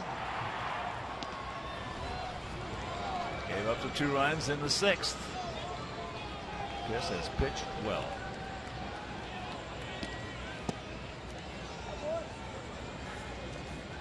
Suzuki has struck out and singled. Looks like Will Oman throwing in the bullpen.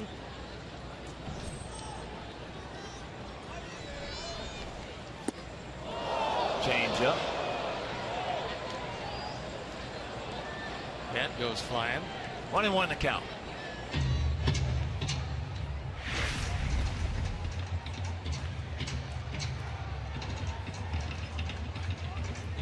In order to get it in the seats here and over the dugout, it has to be almost like the Olympic hammer toss.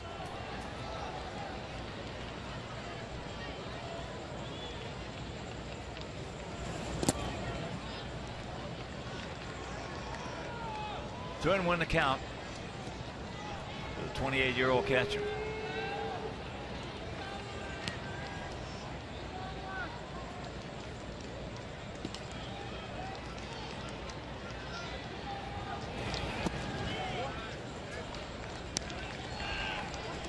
Suzuki, one of the first guys that Billy Beane locked up long term, figuring that with his ability both to handle a pitching staff and get some key hits for him, he could be a cornerstone of the rebuilding process.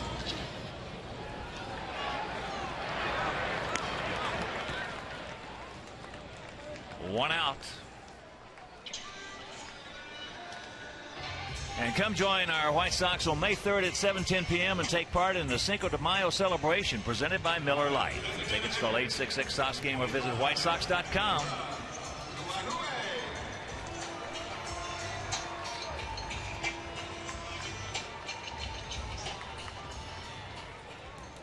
So here's Kaiahui.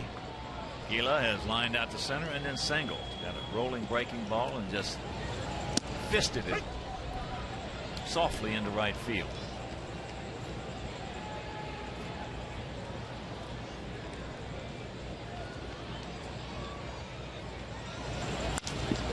That's into center. Nice play by Diaza. Stayed right with it. A beautiful catch by Alejandro. Looked like that one was going to fall in front of him when it started. He came on, made the play, took away a base hit, and quickly 2 outs here in the 7th inning. That'll bring up Pennington. Fouled out to second. And bounced to third.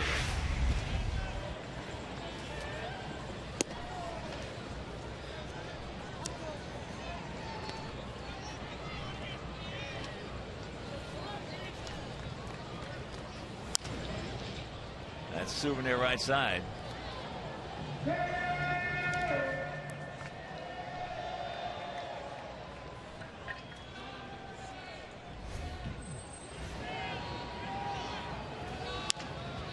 Nice pitch on a changeup. Alexei, strong arm of his, gets him a nice 1-2-3 inning for Chris Sale, but he trails it 2-1.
That right, our Chuck. We need a couple, maybe even more. As we get set to go to the top of the 8th inning, it'll be Escobar, then back to the top of the order with Diaza and Ramirez. Sogard looking for a bunt at third. He's on the grass. And Ryan Cook fakes the bunt, draws him in, and takes the ball. 2-6-0 for them, 1-7-0 for us. And if you're just tuning in, we have squandered a couple of great opportunities. We caught a break last inning and Ben did not take advantage of it. This has been the one problem with Cook. He's got a terrific arm. He's had a very good year, although he's walked too many guys. Now Addison Reed throwing in the Sox pen. Those three weren't even close. And while they go out there, reminder, Sox fans, join us for Bat Day on Sunday, April 29th at 1:10 p.m. as our Sox take on Boston. Our Sox against their Sox. First 10,000 children ages 13 and under receive a White Sox bat courtesy of Comcast Sportsnet. Comcast Sportsnet, fans' best friend. There's one. I would assume he'd be taking another. If he does get on, we're probably going to see Fuentes warming up again. And there's ball 4. Dreaded leadoff walk. And here comes Diaza. Alejandro struck out his first trip. Then in the 3rd inning hit a vicious line drive to Reddick and right. And then in the 6th doubled to lead off. Was bunted over to 3rd and we couldn't get him in. Athletics bullpen up and going once again.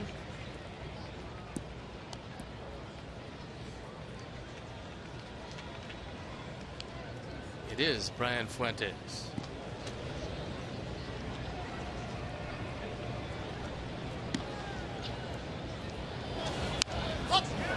That's it. Thank goodness he's backing out of play.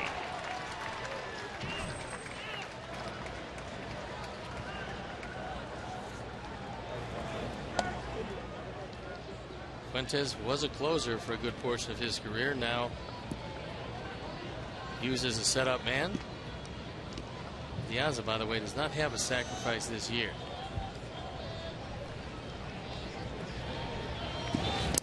Ball gets away. Now he'll try to bunt him over to 3rd. Cook's control is starting to desert him. Normally, if Suzuki can't flag it down with his mobility, but he's sitting low and away, that ball went off the shin guard of Jerry Lane.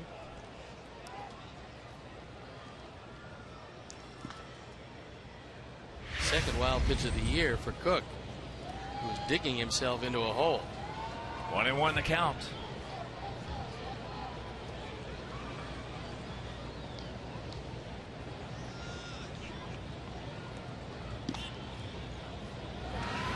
And that hit him. Got him good.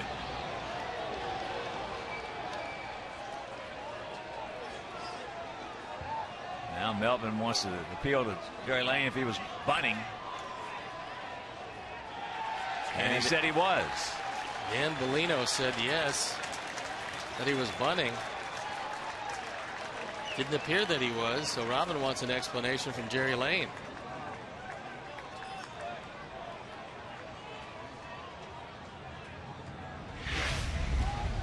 Pretty bad break here.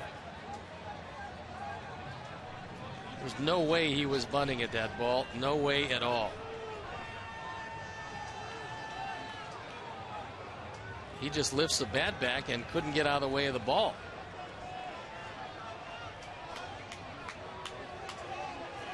Well, Melvin's got nothing to lose by appealing to Bellino. And I think Robin has more than a legitimate complaint here.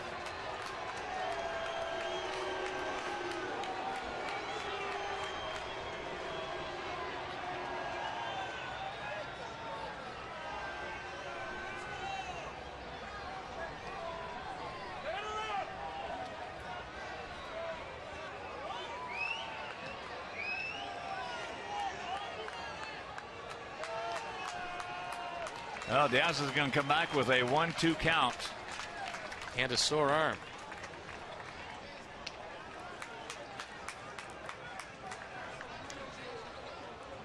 So instead of having 2 on, nobody out,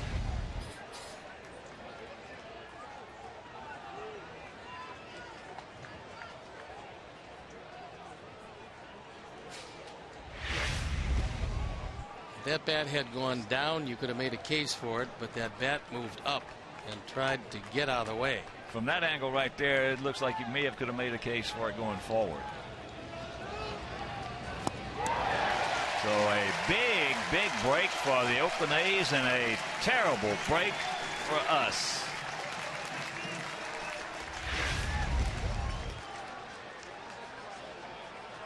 Right there. Now batting, number 10, Alexei. But it didn't go our way. Nope, it did not. Now we just have to bang him home. Alexei 0 for 2 with a sacrifice bunt.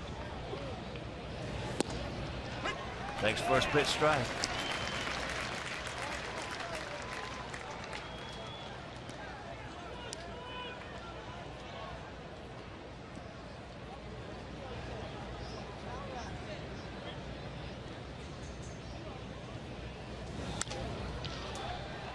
And the count 0-2. Down on deck.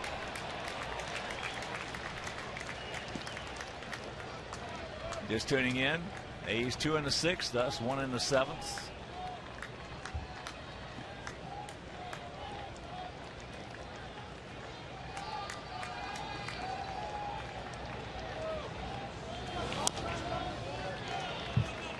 And the count remains 0-2. Man, what a game this has been.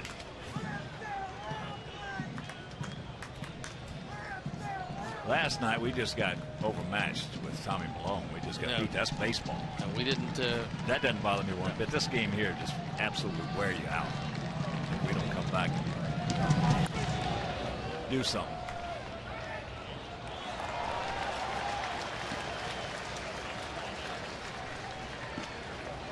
Jordan Norberto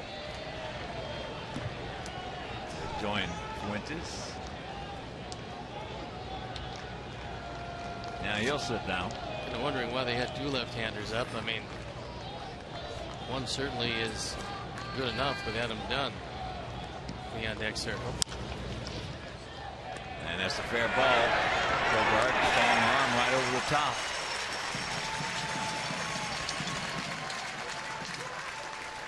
Well, the question now for Melvin is, do you bring in Fuentes? And I think he's made a decision. Kurt Young, pitching coach. Crafty left-hander. In his own right in his playing days. He came back from Boston to retake a job that he once held.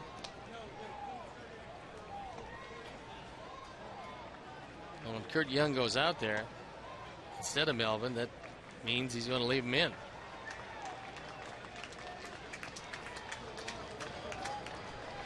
Konerko on deck. Now batting, number 32, Adam Dunn. So here we go. Adam is 0 for 3. He's grounded out to first, struck out, and popped up to short. Now Weeks out there in short. Right field. 2 out, 0-1 to count.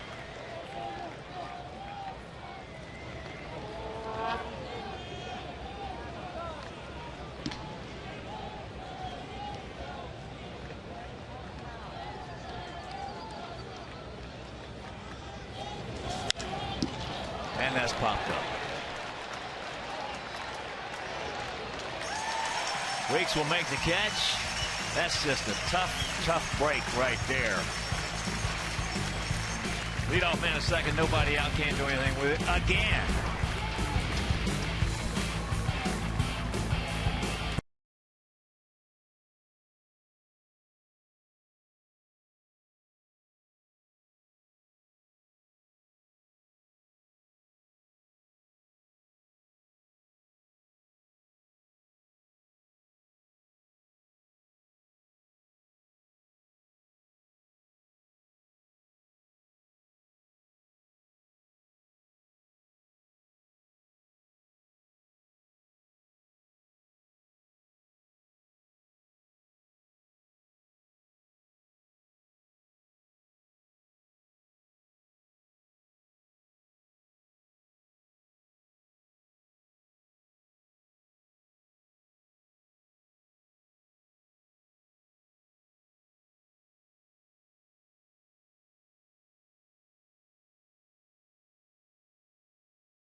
on GMC Sportsnet Central. Coming up tonight at 10, the Blackhawks reflect on a very disappointing end to their season. And Bulls battle their division rivals in Indiana. So join Pat Boyle and Luke Stuckmeyer for GMC Sportsnet Central tonight at 10, only on Comcast Sportsnet, fans' best friend.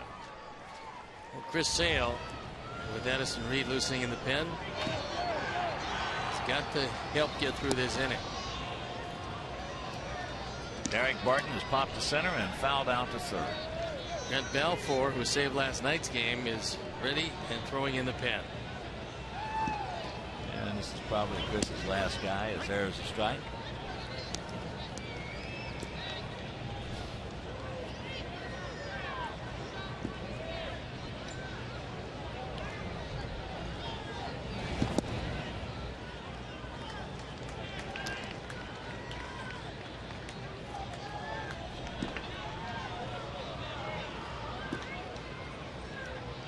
Two-one pitch.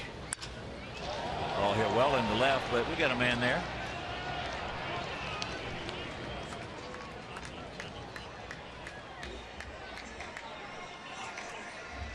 So that'll bring up Weeks as he will continue.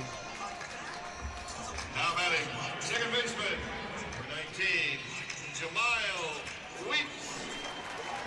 Weeks started off that two-run sixth inning with a one-out single.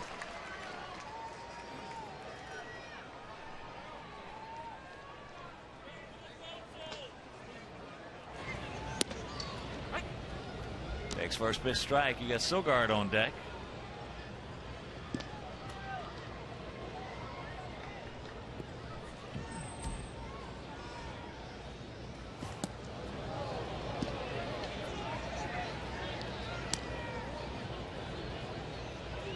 Next one will be number 95 by Chris.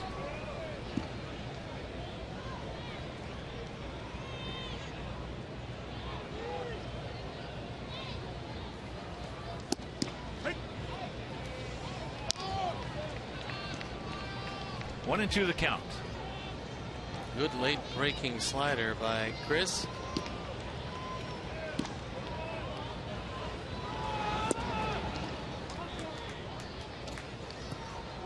Tried to backdoor him by hitting the outside corner, and that one didn't miss by much.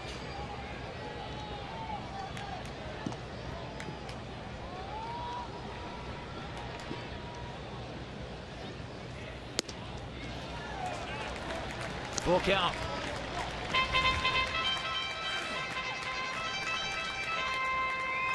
Still keeping it to a minimum of pitches. Toughest inning, the sixth. That's the one he gave up the 2 runs. Center right field. Alex going to stay right with it. Make the catch. We're out number 2.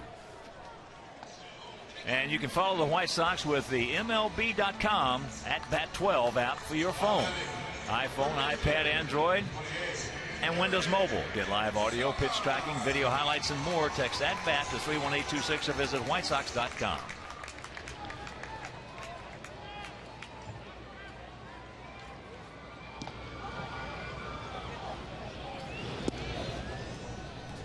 Sogard. Twice has gone out to center, once deep, and also called out on strikes.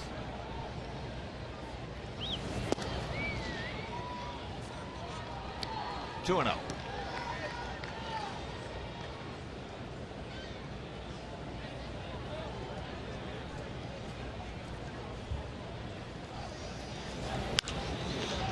Popped up left side. Grant. Stays with it, makes the catch. And that'll do it. A 1-2-3 inning for Chris Sale. We'll go to the 9th. We need 1 to tie.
Illinois Lottery, anything's possible replay, and it is Chris Sale who's been magnificent today. 8 innings, gave up a couple of runs on 6 hits. He didn't walk anybody, and he fanned 5, but unfortunately he's trailing 2-1 as Grant Balfour comes in.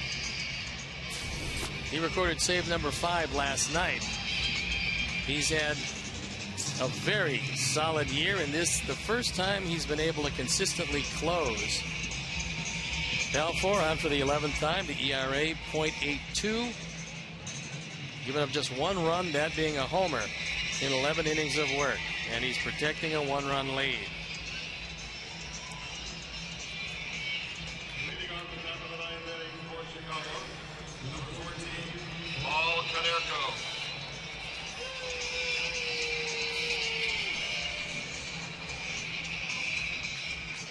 So here we go. Top of the 9th, Konerko, Pierzynski, Rios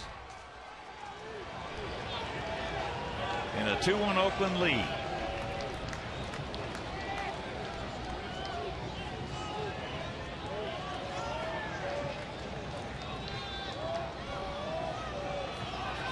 Outfield, they're straight up, deep, and spread out. That ball hit deep, way back. He goes up, looks. You can put it on the board. Yes. Hell yes. Number 400 for Konerko, and this game is tied at 2. Marcy, number 400 for Paulie.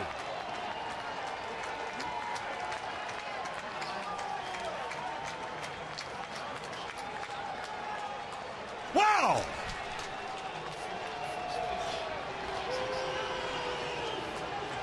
First ball, fastball, and a monster shot to left field. Ties it at 2. And number 400 is a game tire in the night.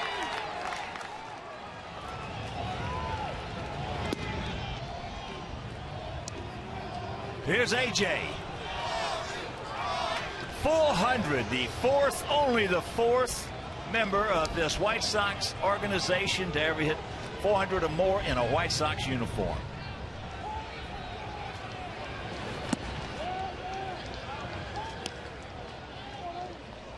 Here's a form home run replay. Second home run Balfour has given up. A high fastball on the inner portion, and this a no-doubter.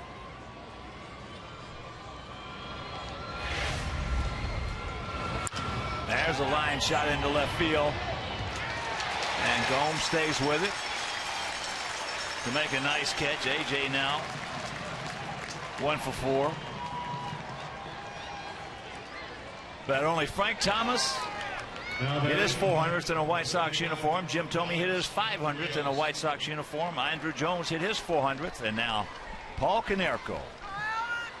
What a career he has had, and he still has got a lot of gas left in that tank. And 3 for 4 today, and the only time he was retired back in the 6th inning was a line drive to left field. Alex.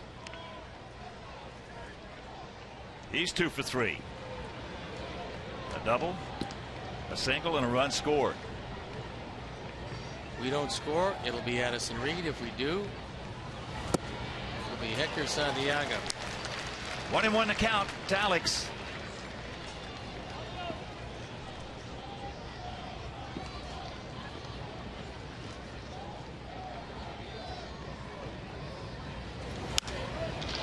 That's into right field. Reddick. 2 down.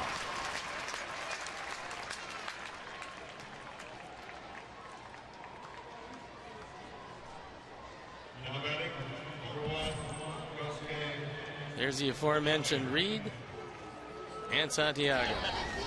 And here's Fukudome. He had an RBI double in the 7th inning, knocking in our first run.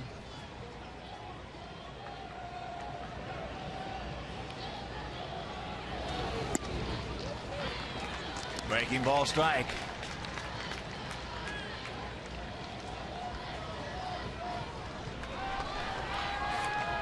Been one of my real joys watching Paul Konerko in his career. And of the 400, 393 of those have come in a White Sox uniform.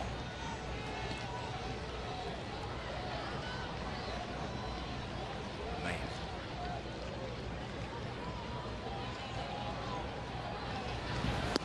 First couple of years Paul was with us, I didn't know if he was going to survive.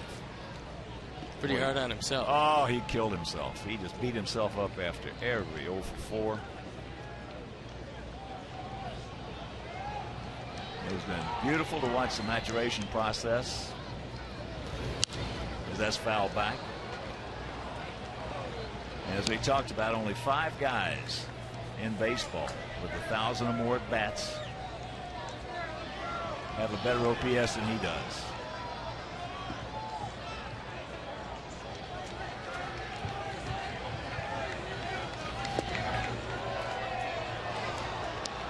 Full count. Ball 4 base hit. Koske.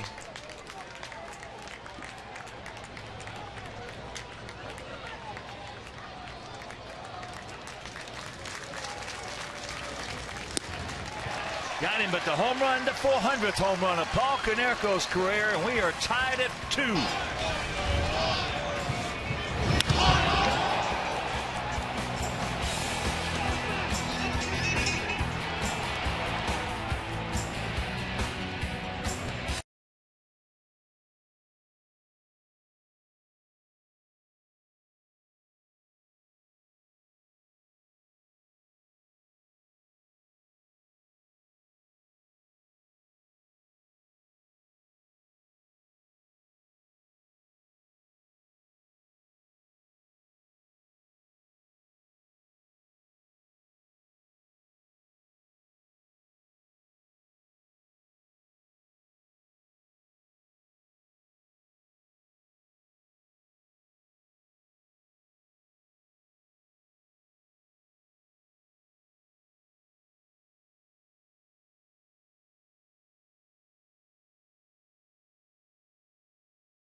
And it's a suicide squeeze that went awry.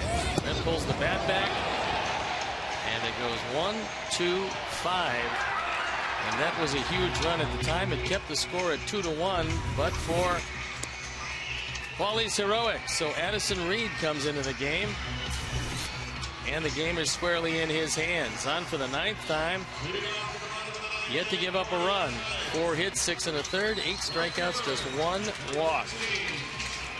And he goes right through the heart of this Oakland order. Brian Fuentes loosening in the pen. Hopefully he'll get his chance to come into this one. Well, that's the way Abner designed the game. Middle of the order in the last inning. That's it. Ready? A big RBI double and a run scored back in the 6th.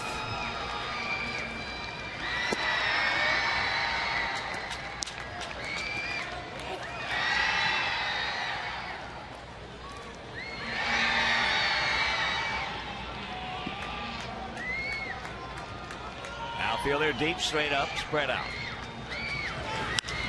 And there's a pop-up left side. Alexei shading his eyes. And a big out.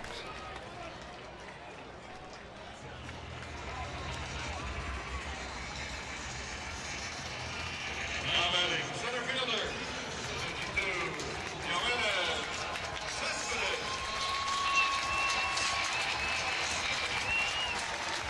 So here's Yoenis Cespedes.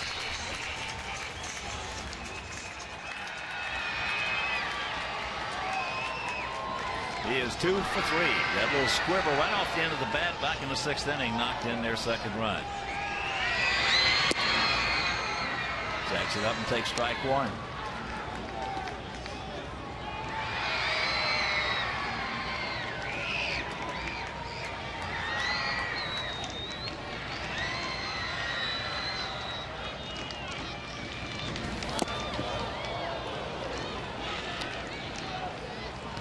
Cespedes goes down to one knee swinging at that one. 2-8-0 for our guys, 2-6-0 for their guys.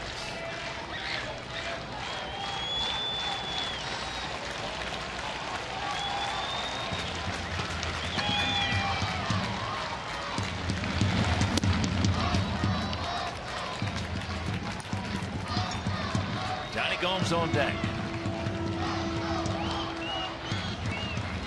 We go to extra innings. It'll be Morel, Escobar, Diaz are the scheduled hitters.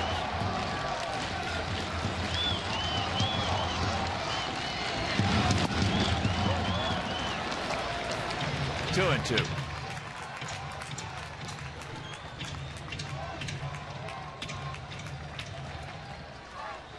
Couple of very talented young men going at one another right here.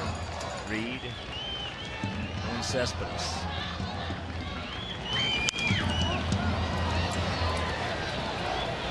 That's going to be over right there, got out of play.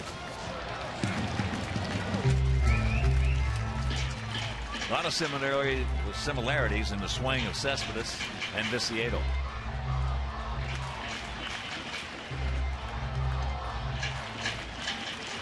I wonder if they played together. Both around the same age. In first day in here, Cespedes 3 years older than Tank. But I saw him in a long conversation. Sure they did.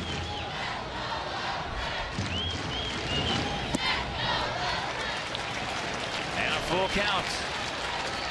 This would be the last man you'd want to put on with his speed.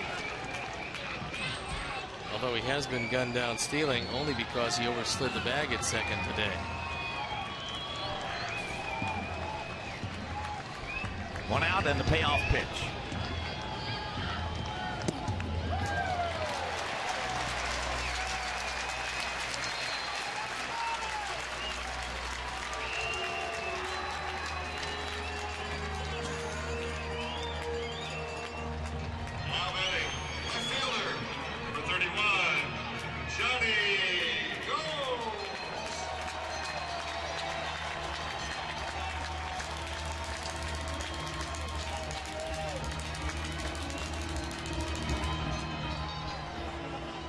So here's Gomes. He is 0 for 3.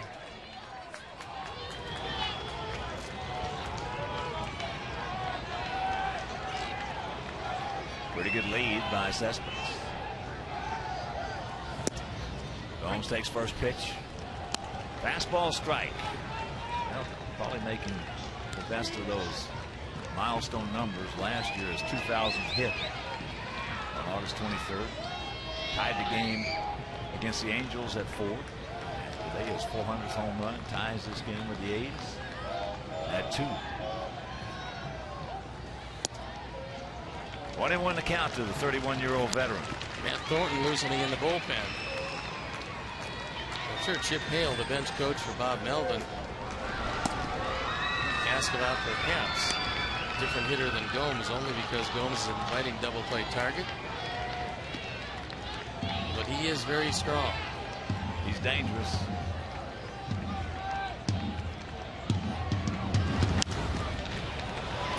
That's foul back. Come back in here. It won't. Just almost coming back.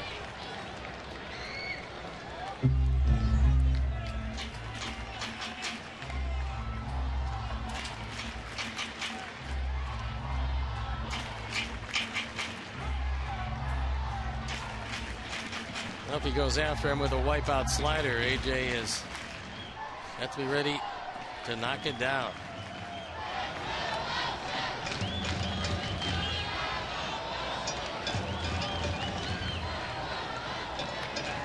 A little bigger lead now by Cespedes. Long set. And too much time for Gomes. You'd like to see Reed just go through with a toss at the very least, instead of just abruptly stopping his motion when he sees that the hitter has stepped out.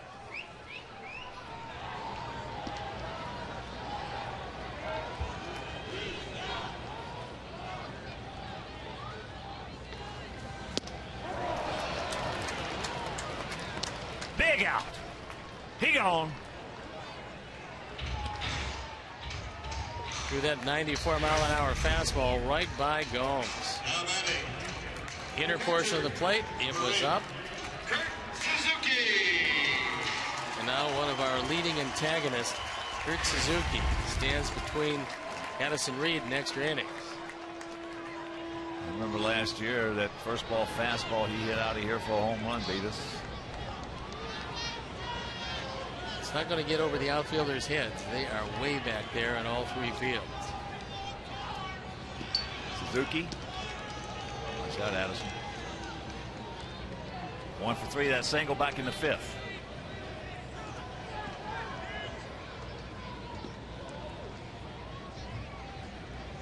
You have to remember, with all that room in foul territory and the speed of Cespedes, you can't afford to let the ball get by at first.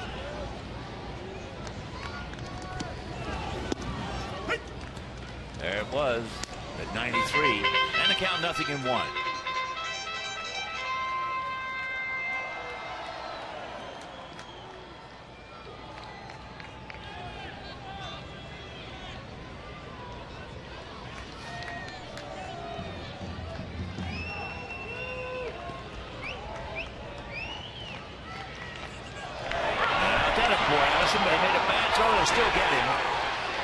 It's a balk. It's a balk he called. Yeah, you can't reverse pivot to first base without throwing there.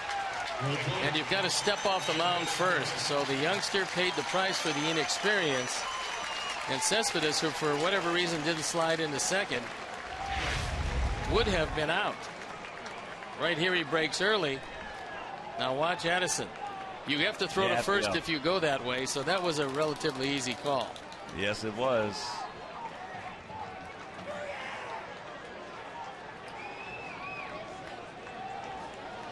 Looked like he balked anywhere with his knees. Yeah, and the question you have to ask here is, do you want to take a gamble with the guy who's been so tough against us, Suzuki, with first base open?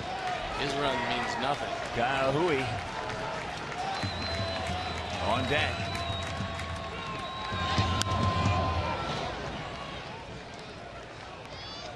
Oh, and 2 the count.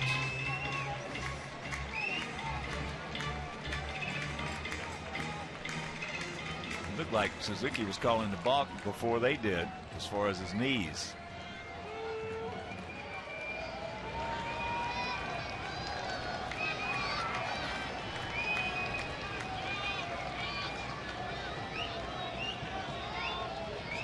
There he goes again. He gone. Gas upstairs, and that'll retire the side. We'll go to extra innings, tied at 2.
Extra innings are presented by Jack Link's Beef Jerky all season long. Jack Link's Beef Jerky, feed your wild side.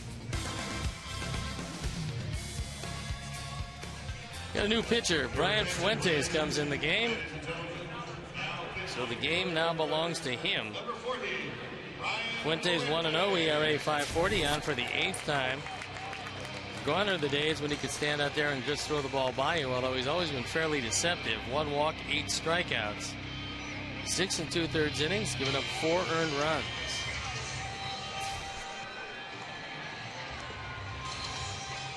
Yeah, he and Sid Fernandez, the left-hander, with very deceptive motions in their career. So this will be our second extra inning game. We lost our first. This will be their third, and they have split the first 2.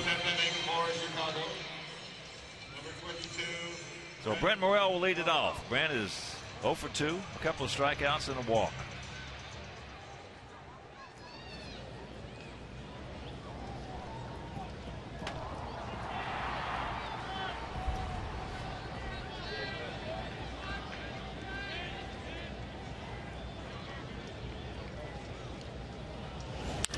Back to the middle.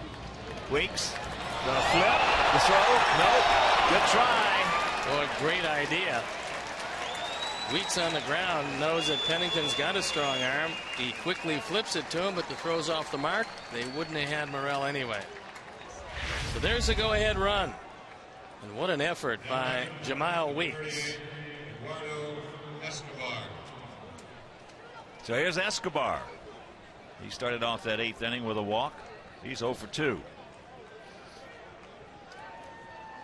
If you're just tuning in, we have squandered 3 terrific opportunities today to score runs. As he just pokes at that one. Can't drop the head of the bat. If you do it, you're not going to get the ball down. If anything, if you put in play, it's going to be a pop-up. Very quickly, Hector Santiago up in our pen.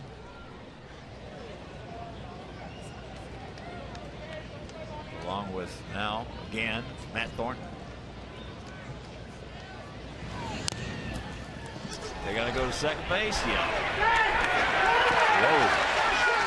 Well, a bobble by Suzuki, but he still got it there, and I mean an eyelash ahead of Morrell. Very bad butt. This has not been one of our better executing days. This has been the worst one of the season thus far. Right in front of home plate, alertly Suzuki, but the double clutch almost got Morrell there, but under Wendelstedt made the right call. Yep.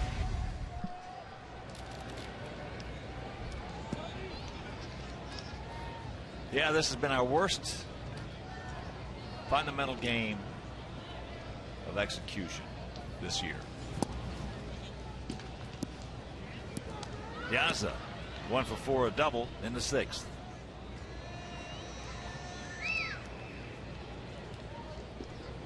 Funny thing about it, it's been our worst game this year, and we still hadn't lost it. Well, we have a pretty good chance to win it.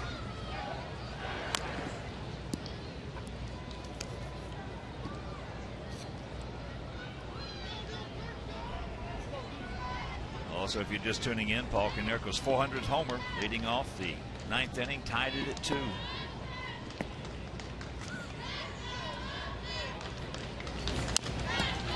Tops that one down. And the bullpen. Last 2 at bats. He's taking a beating. But the bullpen now up and going for Oakland once again.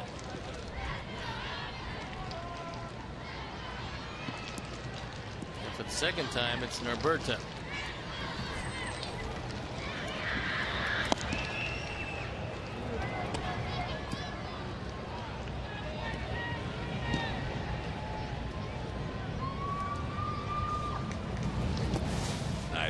Blocked by Suzuki. I think on Paulie's homer, I got so excited I stripped the gear of my throat. Well, I can understand. Man.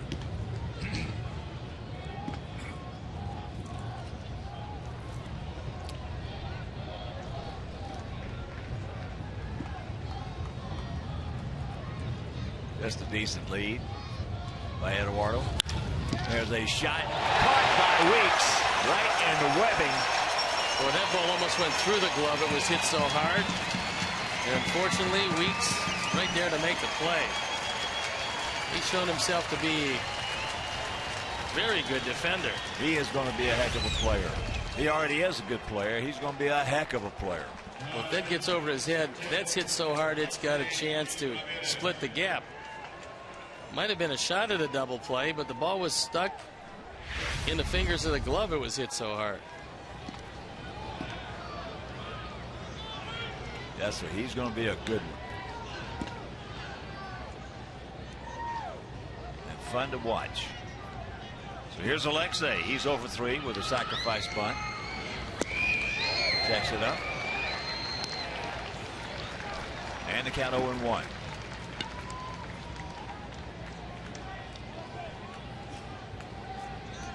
Two-two tie here in the top of the 10th inning.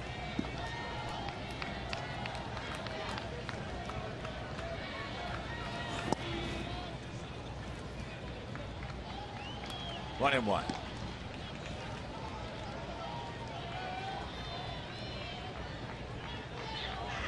Jared Parker for just tuning in with 6 in the third for them, giving up just 1 run on 7 hits, 1 walk, had 5 strikeouts. 23-year-old out of Bluffton, Indiana.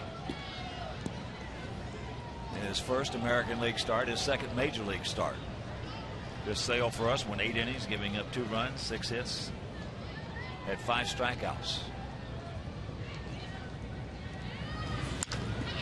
Ball hit hard down to Sogard, over 2 weeks. He makes a bad throw, and Tamayo right there to pick it.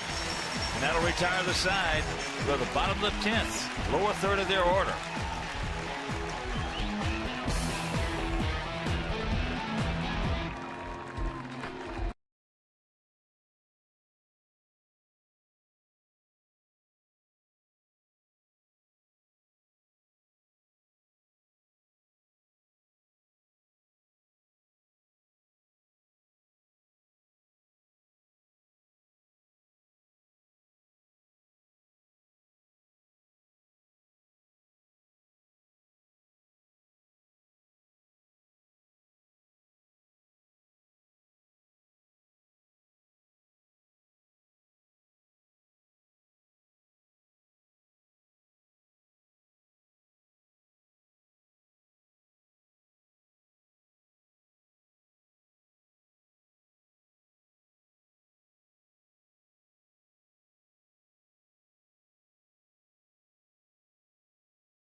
And it's a 2-2 game.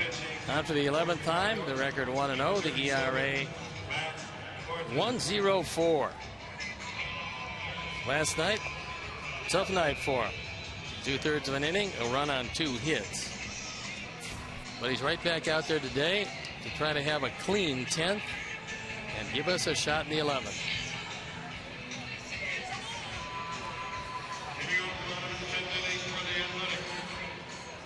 So here's Keila Kaihui. Twice he has gone out to center.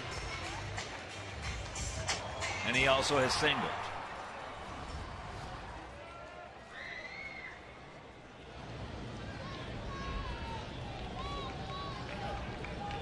Outfielder deep. Spread out. Ball hit hard but foul. Kawahui's had 3 very good at-bats today.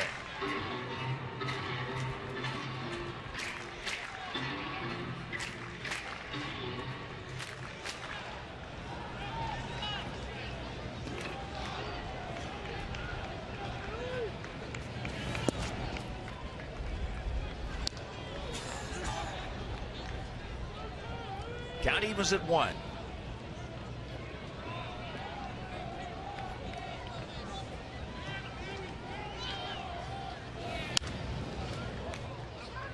Advantage goes to Matt. And the outfield very deep all the way around again in a no double set. Then we pan around, we show you the defense. They're pretty much straight away, as is the infield, straight away and very deep.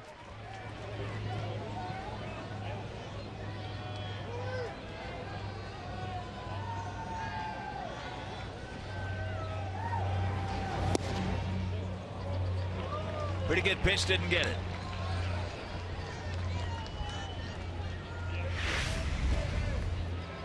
Take a look at our Nissan pitch tracks.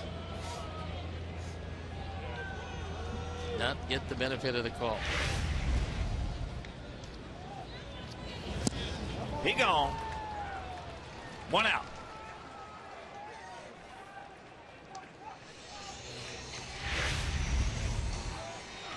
Pretty much the same spot as the breaking ball, only a whole lot harder. 95, low and away, perfect pitch, down on strike. So here's Pennington. Pennington 0 for 3 today. Last year, Pennington with 264, 8 homers, and drove in 58.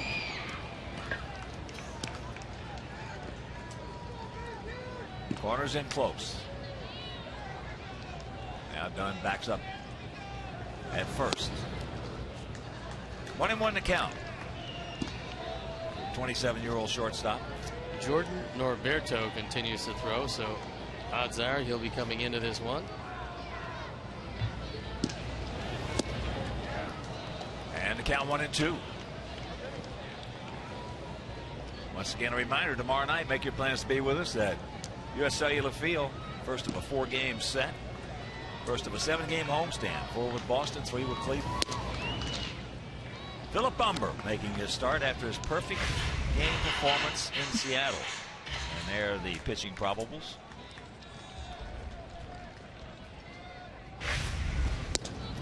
Yes, he gone.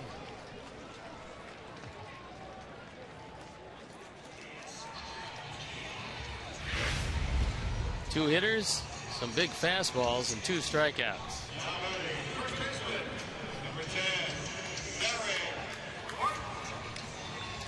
So here's Derek Barton.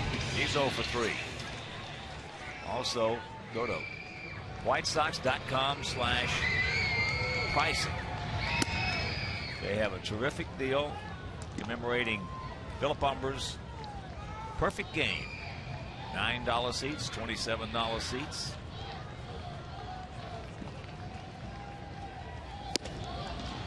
There's a good strike. That one at 95. Also, all fans coming will get a poster commemorating that perfect game. The $9 seats will be with all upper reserve tickets, and all lower box, lower reserved, and bleacher seats at $27 based on availability. That's tomorrow night. First of that 4-game set with Boston.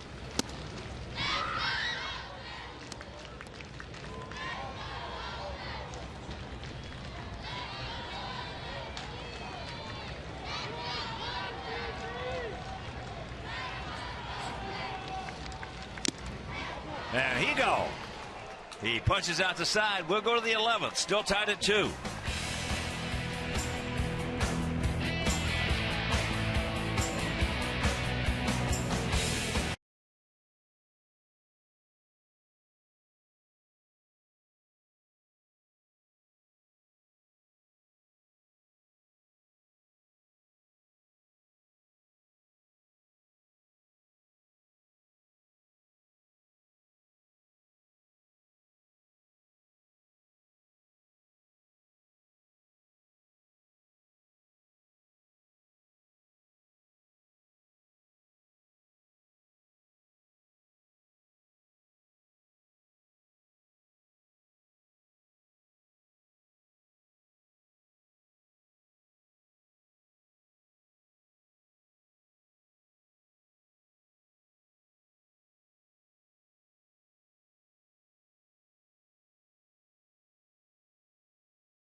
game. ERA 3.38, out for the 7th time. He's had some control issues over the course of his career. There you look at the numbers. Left-handers have a better shot at him than right-handers, and with that in mind, Adam Dunn leads it off as Will Oman gets loosened in the pen. Adam is 0 for 4. Konerko on deck. So the 25-year-old southpaw, Jordan Norberto, out of Nagua in the Dominican Republic. First pitch strike, breaking ball.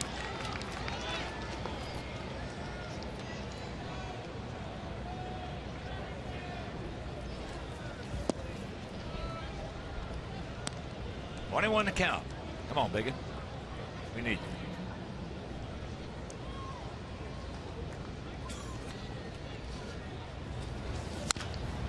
Chops that one foul while we have a moment.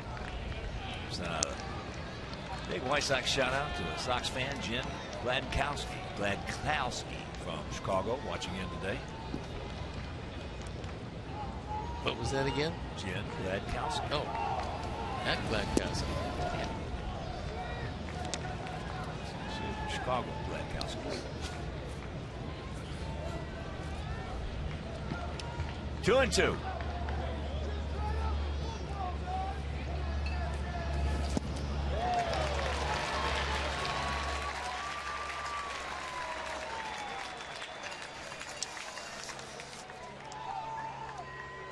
As we promised earlier in the game, it's Miller time, brought to you by Miller Lite, and here's our Miller moment. Could it be anything else but number 400? It ties it up on the first pitch delivered by their closer, Grant Balfour. That's the reason we're here, as Paulie just crushed it. 3 for 4 today.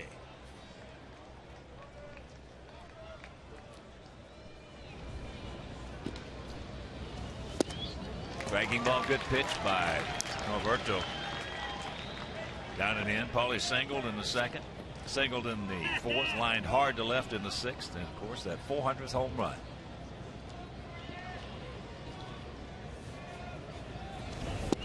In my opinion, he will get 500, barring any injury. Be a better fan. Be a better fan. Pay attention.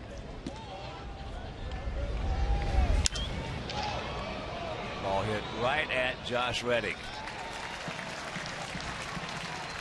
So 2 down. Yeah, Paulie's getting better and better.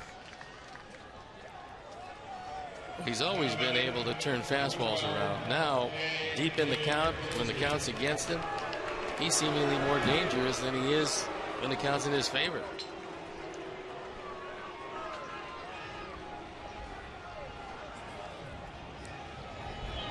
Here's AJ. Squibs it off the end of the bat. Alberto now comes over the reverse, throws it away. So AJ on his way to second base. Is that ball down in the bullpen? Now he's going to make the turn. He will get into third base. Get away. Get away from him as that ball. So that'll be a single and a throwing error on the pitcher. We talked about all of the room you have in foul territory, and it's a double-edged sword because you can get guys out on pop-ups, but if you happen to throw one away, either on a play like that or a pickoff play, the guy can run all day. Normally on something like this, he winds up at second base. Now he winds up at third as the swipe by Barton, who's had a good day at first base, but he misses that one. AJ all the way to third easily. Now throwing that breaking ball in the dirt. As here is Alex. Alex is 2 for 4 with a run scored. He doubled in the second, singled and scored in the seventh. They're going to put him on. Fukudomi on deck.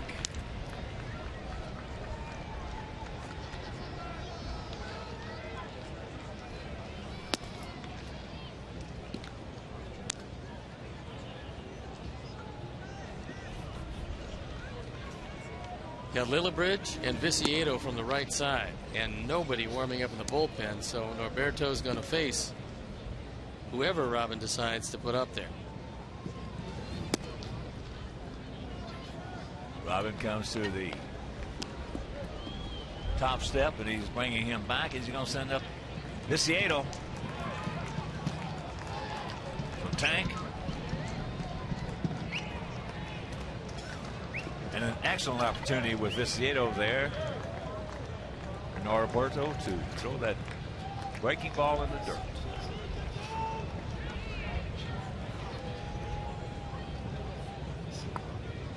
That was Kurt Young going to the mound once again. A meeting of minds at the mound. One other thing he wants to talk about, and this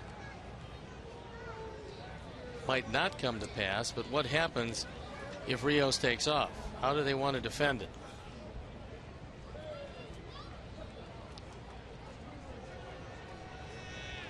Your attention, please.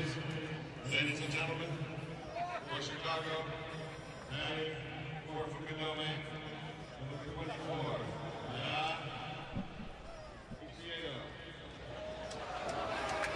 Norberto has yet to throw a wild pitch. No time like the present for that.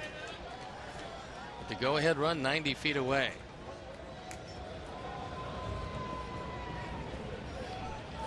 Fukudome was 1 for 4, an RBI double back in the 7th inning.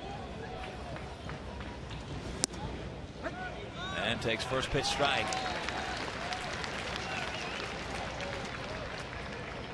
Runners at the corners and 2 down.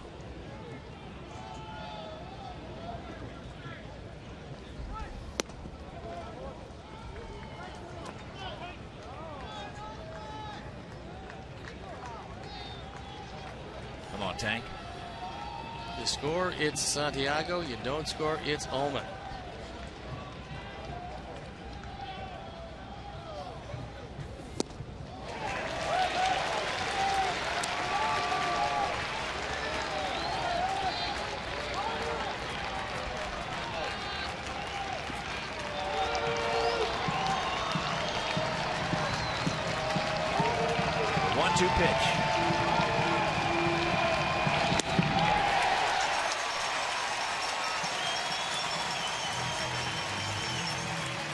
Go to the bottom of the 11th. It'll be the top of the order for the A's.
Strikeouts by Sox pitching. Addison Reed, the final 2 in his inning of work in the 9th, and then Matt Thornton comes on to pitch the 10th inning, and he punches out 3 straight.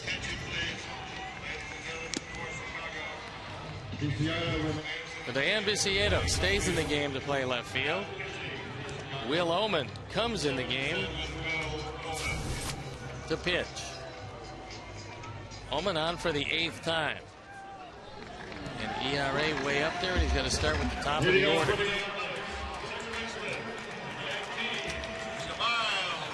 Jamal Weeks is 1 for 4. A single and a run scored. He started off that 2-run 6 with that 1-out single. And he will occasionally bunt the ball, and a push bunt in this situation. would be effective, but he has not bunted effectively this year. Outfielder deep once again, swung around to the right, big gap out there in left center as first pitch strike from Oman.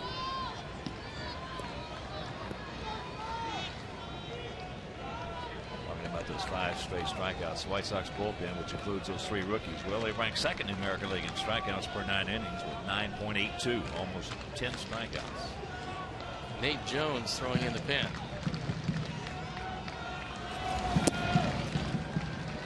One and one to count.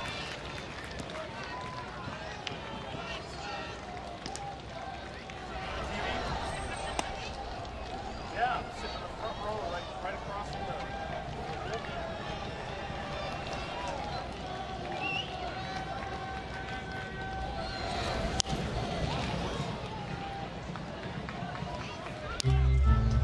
Nice catch by one of the fans. And the count 1-2. Jones no doubt getting ready if this inning goes to Cespedes, who's due up 4.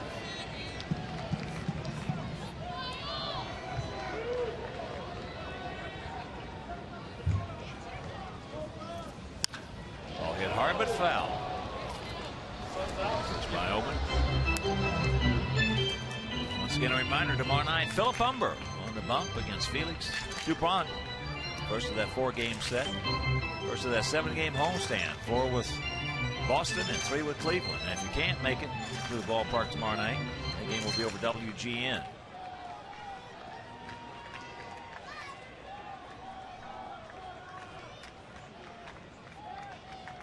The 1-2.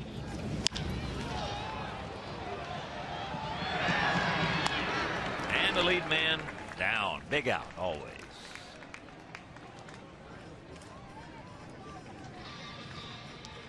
We'll bring up Eric Sogard. Twice he has gone out to center field, once deep. Then he struck out. He fouled out from Morel, who made a nice catch.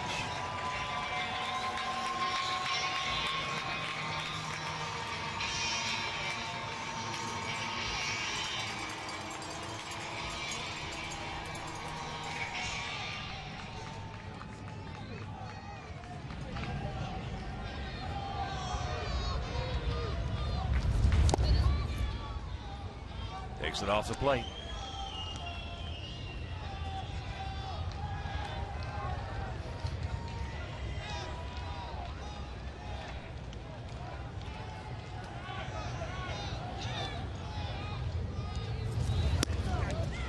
And he's got the catbird seat. 2-0 the count.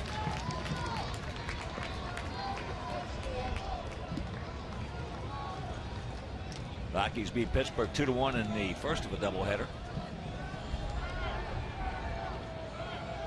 Pittsburgh leading 5-1, 9th inning in game 2. There's a strike. Cardinals 5, Cubs 1. Phillies beat the D-backs 7-2 in Phoenix. Houston over Milwaukee 7-5 at Miller Park.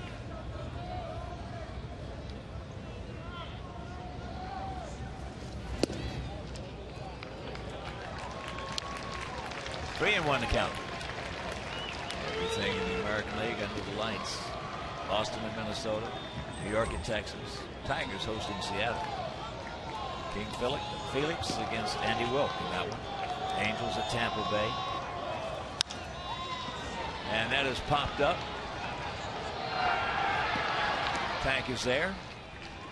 2 down. Also Toronto at Baltimore and Kansas City taking on Cleveland at Progressive Field. Now batting, right fielder, number 16, Josh Reddick. I'll bring up Josh Reddick, 1 for 4, that RBI double and a run scored back in the 6th. 2 runs, 10 hits, no errors for our guys. 2 runs, 6 hits, 1 error for their guys.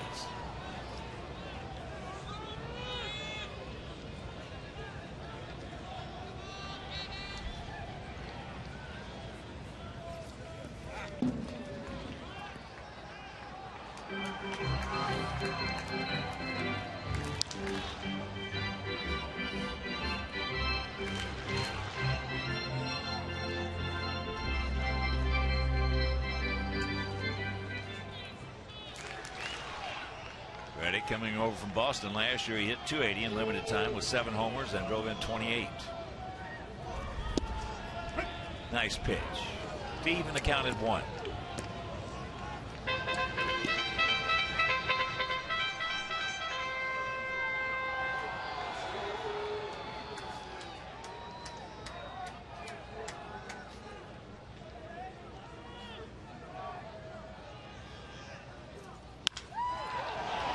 That's high into right field.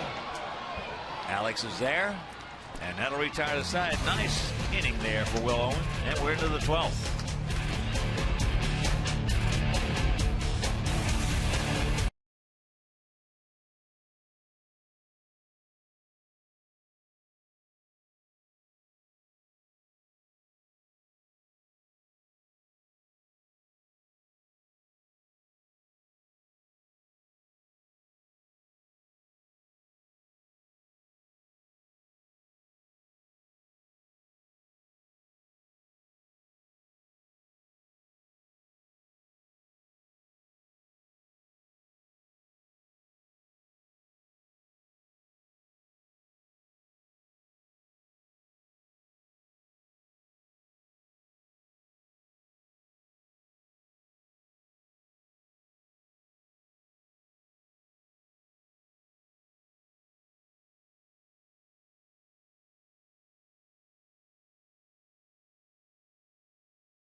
For the finale of this 3-game set and the finale of this 6-game road trip.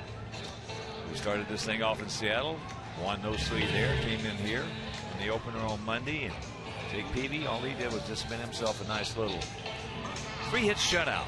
Sox won it 4-0. Then last night, Tommy Malone and Gavin Floyd hooked up. Both were outstanding. Malone was just a little better as Gavin went 7 1/3, giving up just 1 run.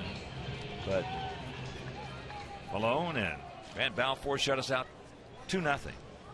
So the rubber match of this series.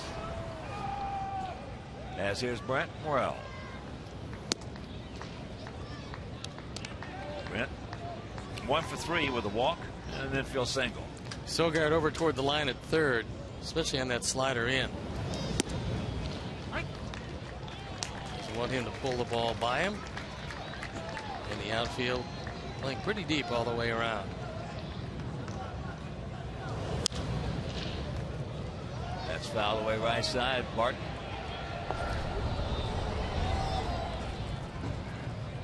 One and 2 the count. Sox fan enjoying a souvenir. And a bright sunny day here in Oakland.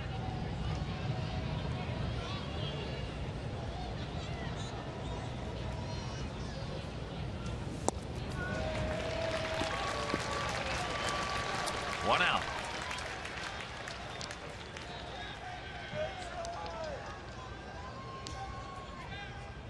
So here is Escobar. So for 3 with a walk.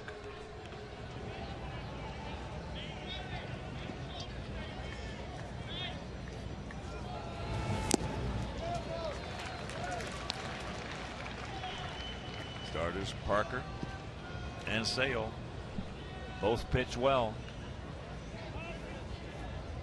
But in reality, we should have been on our way back to Chicago by now.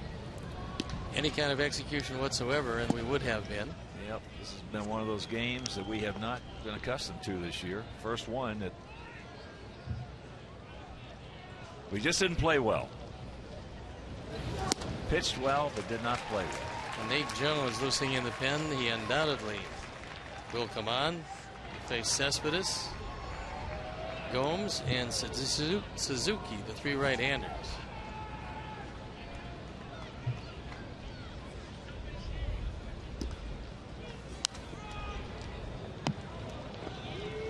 Count hangs at 1-2.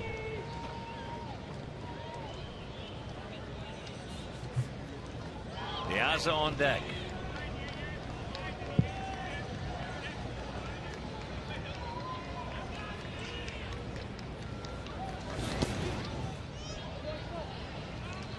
Two and two.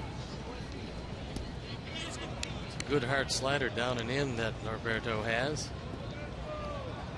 That's how he got Morel, and that's how he tried to get Escobar.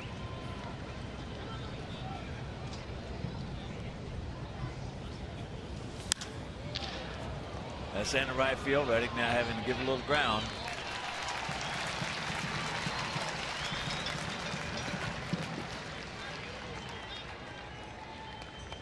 So with 2 out, here comes Alejandro. Alejandro's 1 for 5, a double back in the 6th inning. But it was a big double because it was leading off the inning. And he was bunted to third. A beautiful bunt by Ramirez, and we just couldn't get him in. Dunn popped up, and Paulie lined hard right to the left fielder, Johnny Gomes. There's ball 1. Alejandro also has lined very hard to right, and he's lined very hard to Jamal Weeks at second.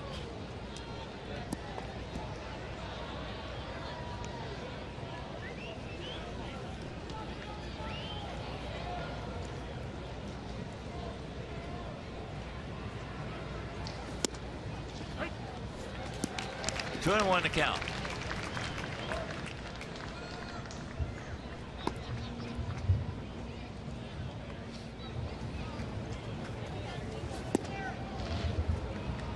Get the good speed on and leave it to Ramirez.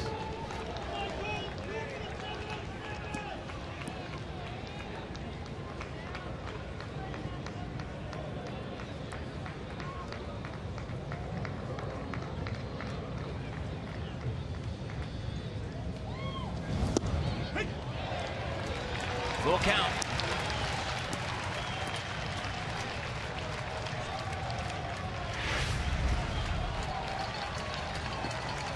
Nissan pitch tracks at the outside of the outside corner. And that's ball 4. And Norberto slipped off the mound on that pitch, and that's what forced him to throw it down and the potential go-ahead run aboard. Take a look at his front foot. Slips a little bit and misses. Could be a huge walk. So here's Alexei. 0 for 4 with that sacrifice bunt.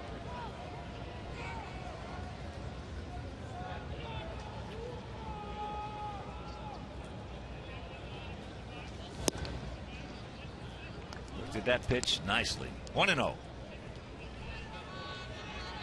They're giving him the entire right center field gap.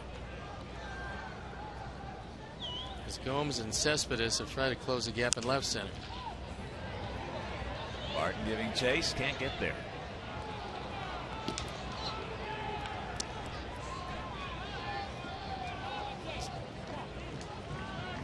This time it's an Athletics fan who has the souvenir.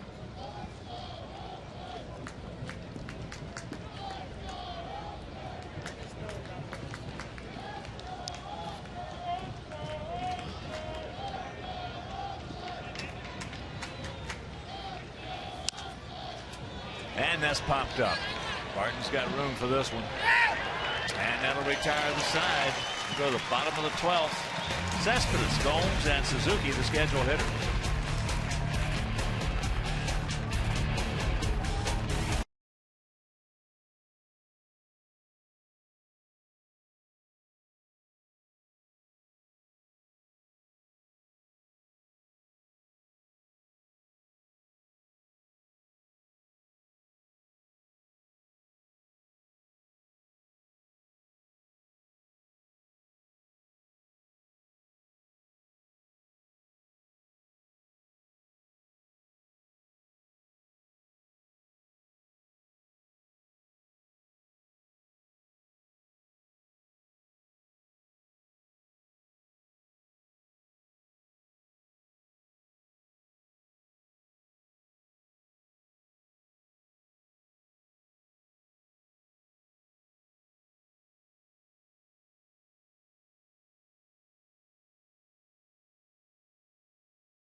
mound. He's the 5th Sox pitcher of the day. There you look at some pretty good numbers. No ERA in this his 5th appearance. High walk total in 6 innings, but the opposition hasn't done much against him as far as making contact. But he's got to go through the middle of this order. 3 right-hand hitters and 3 good ones. Well, Smith has come out on deck to hit for Gomes. The key is going to be the leadoff hitter, Cespedes.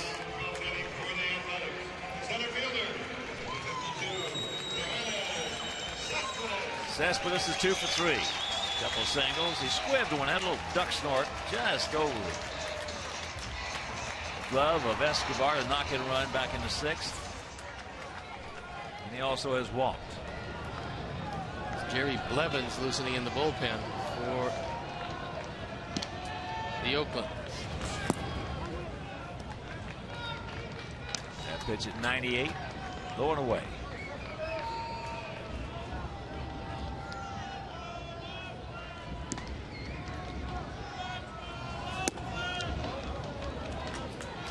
To another count.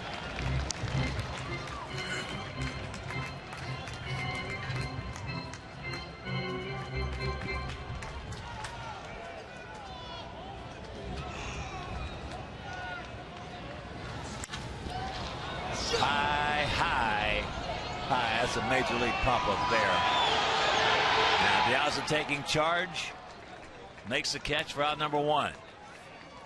Well, he got the 2-0 fastball he was looking for, and he hit it a mile high.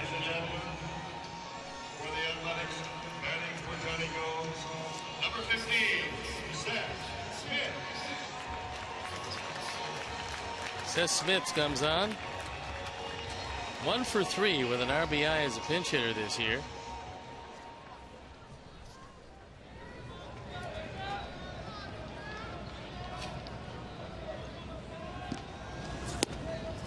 First pitch strike. That one at 97. He started the ball game last night. Did not have a hit.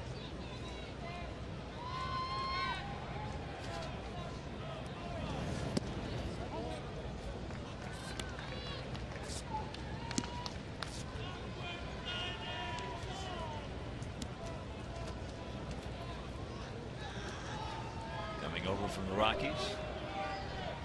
Last year at 284. That's popped up left side. Tank.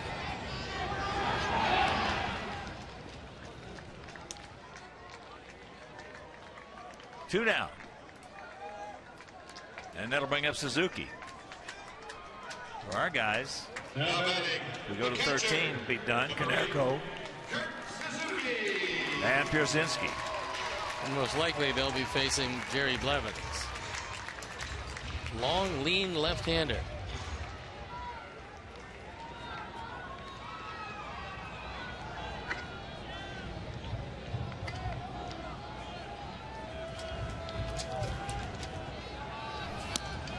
Suzuki 1 for 4.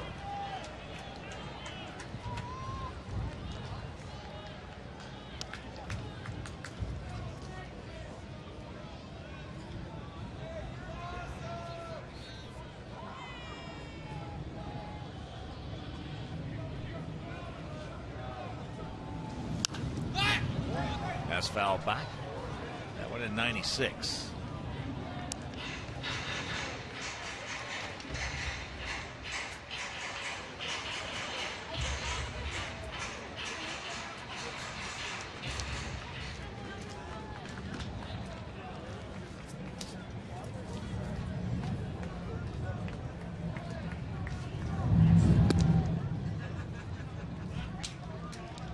To him win the count to the 28-year-old catcher.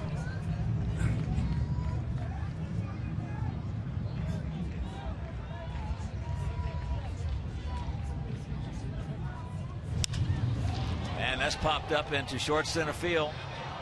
Piazza can't get there. But he makes the recovery to get it back in to hold him to a single. Hopefully he's okay. He looked like he fell on the ball. Well, playing deep in a no doubles set, it's a long way to come. Let's hope that that leg is all right. He's calling for it. He thinks he's got a shot. Gets off the glove. And fortunately, a quick recovery. Otherwise, Suzuki is standing at second base.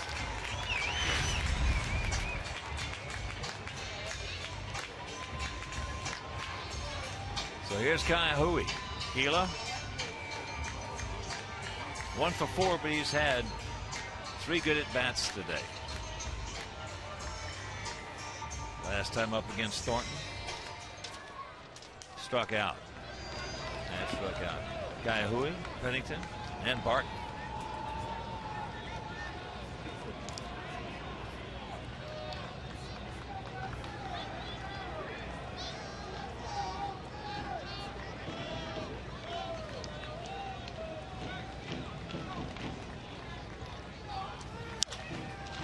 That's popped up left side. Stay with it. Stay with it, Brent. No! He will and makes the catch. Nice. So a nice inning right there. Some pop-ups for Nate Jones.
Now stays in the game in left field.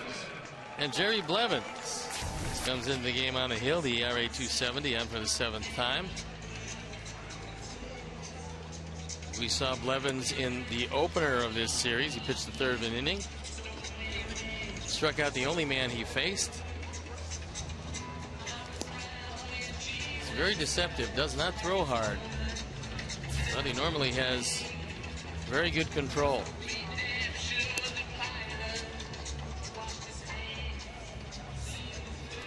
He'll go right through the heart of the order. Leading on to the top of the 13th inning for Chicago, number 32, Adam Dunn. So here's Adam. He's 0 for 5 today. Grounded to first, struck out, popped to short, popped to second, and struck out. They have the shift on.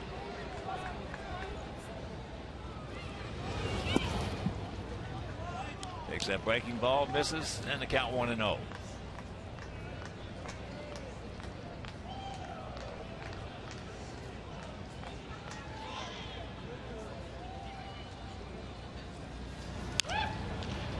Checks it up, fouls it off to even the count at 1.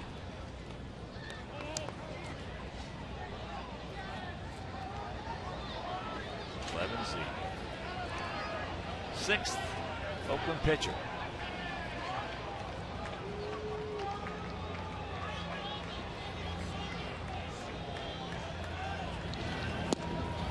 Checks it up. 2-1 the count. And I would love to get Blevins in a situation where he could just look for a fastball.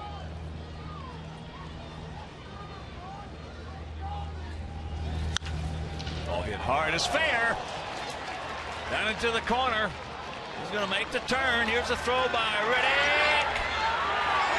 Ball gets away, so he is safe.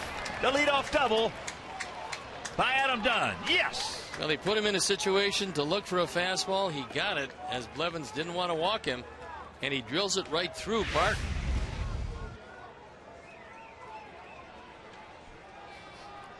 That ball on the outer portion, Barton normally sure-handed at first, but this ball is hit so hard it goes right through the glove. And Reddick with the throw on the mark would have had him, but it hit Dunn in the back, and that's a huge break. So Lillibridge in to run for Adam. As Konerko will be the hitter.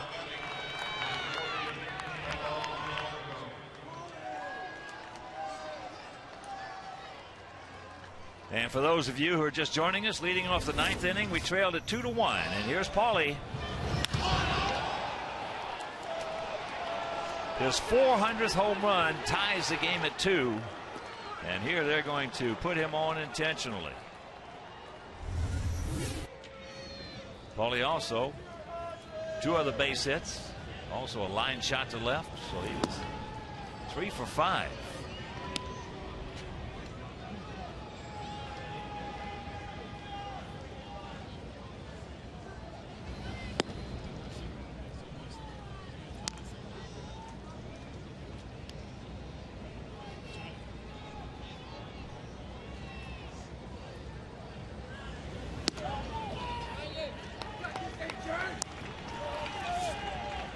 Isolate on Derek Barton at first base. He expected the hop to come up. It stayed down. And for all you infielders, if you keep the glove down, you can always come up. You keep the glove up, you can very rarely go down and get it. So now Beckham to run. Well, there's a situation right there. Barton is normally a good first baseman. That ball was completely misplayed. You cannot let a guy hit the ball to your left down the line and keep it fair in that situation. No, not next do it. So AJ squares the ball. Watch out, they got him hung out to dry. Well, we've talked about just lack of execution. Very bad base running play and a great throw by Suzuki. AJ pulls the bat back. You can't anticipate anything if you're on the base paths. And Pennington there, and they've got him easily at second base. Wow. We have made mistake after mistake after mistake in execution in this game if you're just tuning in. Unbelievable. Unbelievable.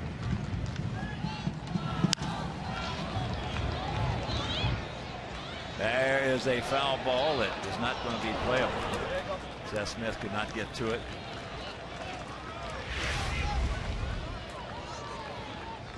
There's no reason to be going there, because if AJ bunts it correctly, he's going to bunt it to third base. You're going to make it easily. Well, that's the toughest play in baseball for a base runner. The man at second on first and second in a bunt situation. That's where the bunter has got to make sure that if he's not going to bunt, he gets the head of that bat out of there in a hurry. If it stays there, you're going to get hung out to dry.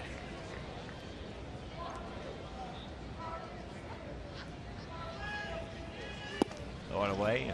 Bulls fans, the Bulls Pacers game is airing right now on CSN Plus. You see that play in the National League with pitchers a lot as they bunt through the ball. Not too often this way. Toughest play in baseball for the base runner.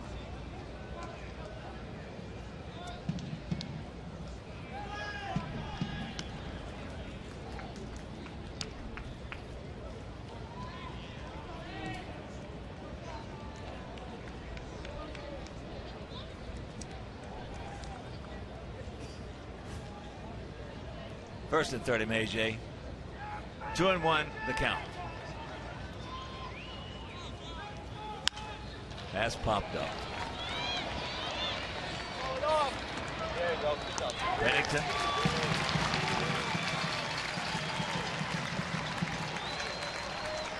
So it's up to Alex. Rios today is 2 for 4, a double, a single, and a run scored. Now batting, number 51, Alex Rios. Rios hitting at 351.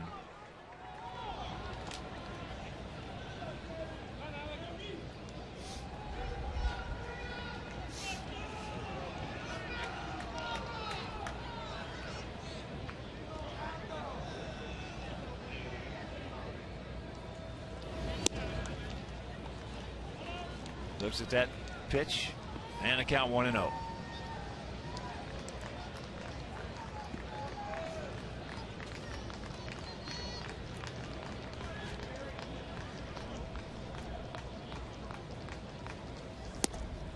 Jacks it up. 2-0. Now this is our 18th game. And it took 18 games to get to where we played a bad game. This is the first bad game we've played all year. And we're still in it. And still got a chance to win it. Ball hit by Sogard. So here goes Beckham. They're going to wave him around. Here's a throw. And they get him at the plate. So another great relay play by the A's. And we had the first 2 men aboard, nobody out. And come up empty.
Pennington, because as that ball gets hung up in the corner, Pennington makes the relay throw on one hop.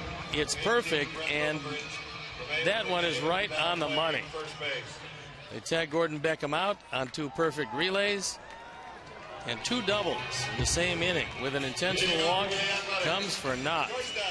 Number 2, Cliff Pennington.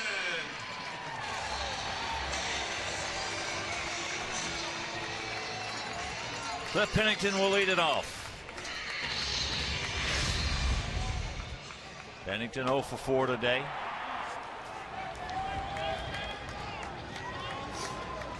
Corners in close. Lillibridge at first.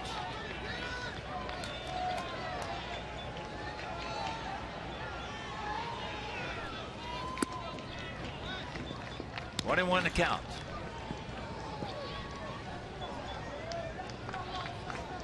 Two runs, 12 hits, no errors for our guys. 2 runs, 7 hits, 1 error for the Athletics.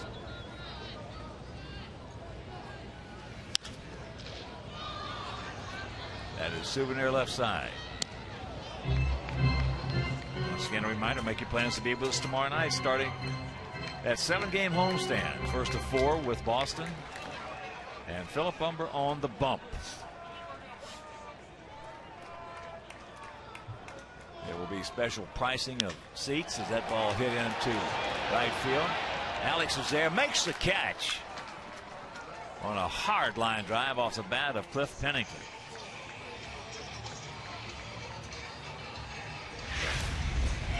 Alex Rios backhands this ball. Line drive that was hooking into him.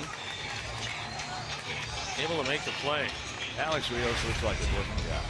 Got 3 hits today. Could have very easily won the ball game, but for tremendous coordination, heads-up play between Pennington and Sogard. Barton can't get it at 96. Weeks on deck.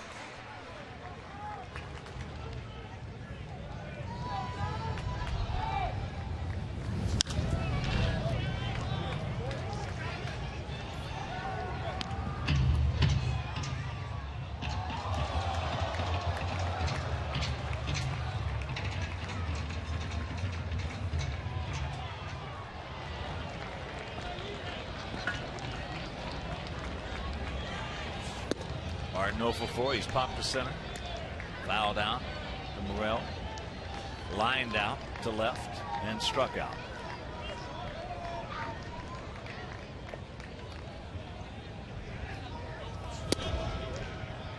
That with a 97 up high, and the count evens at 2.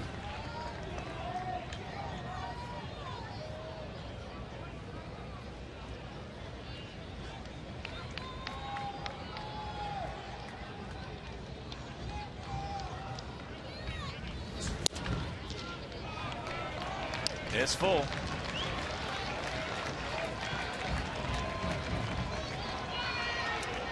Well, when you get, as we discussed in between innings, when you get breaks like we've had today, that's foul back in that situation right there. Barton cannot let the ball get by him on a double by Dunn. Sogard cannot let the ball get by him on what would have been a double by Rios. No, when they lived to tell the tale. And we couldn't do anything with it. We couldn't take advantage of it. First and second, nobody out. Pretty good butter up in AJ. High pop up. Alex making the call.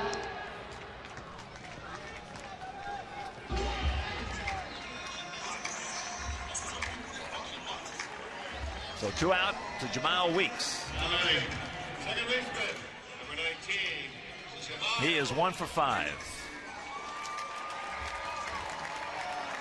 1 out single. Started that 2-run 6th when they took advantage of everything they could.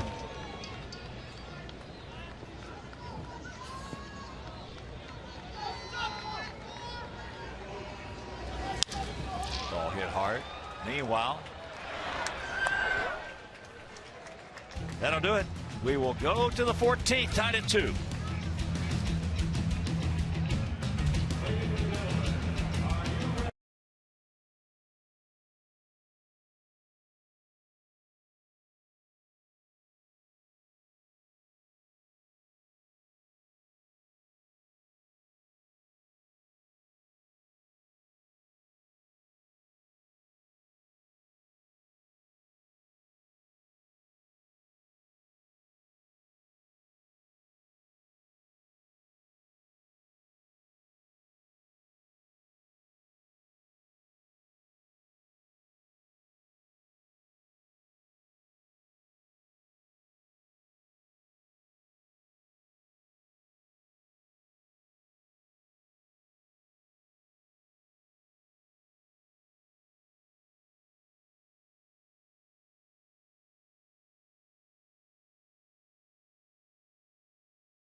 As we get set to go to the 14th inning.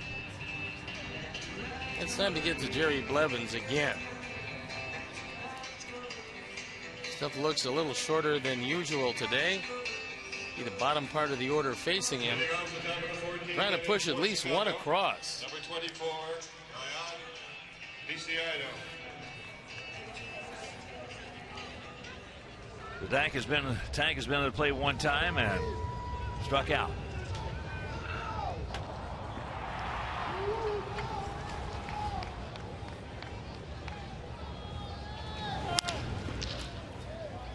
Sogard can't get it. Pennington. That should go E5. Let's hope one of these mistakes comes back to haunt the Athletics, and it is E5. He's got to smother this one. Can't do it. Now batting. So here's Morrell. 22, Brent Morrell. Morrell has been our best bunter this year. He's 1 for 4 in this game. There's the bunt. That'll get the job done.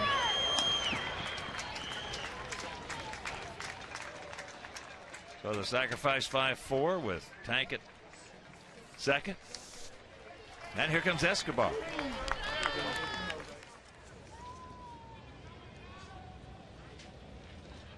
Now batting. Number 38. Eduardo is 0 for 4 with a walk. That walk coming in the 8th inning when he led off that inning with a walk. That's a 4th sacrifice of the year for Brent. The whole team only has 5. Well, 6 counting Ramirez today. Outfield now very short. As Escobar takes strike 1. Nothing in 1 to count.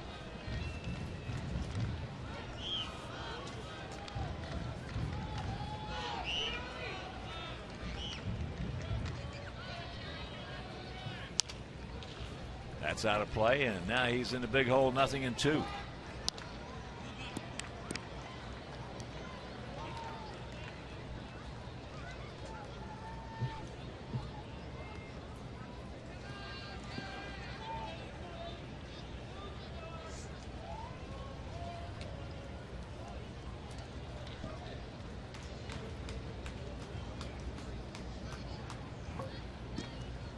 Good 2-strike hitter right here, Eduardo.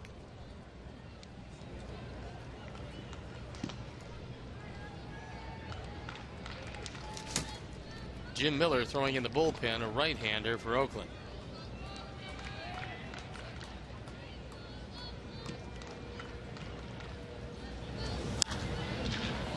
And that's popped up.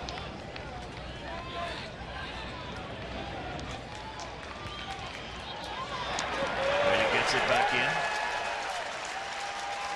So 2 down.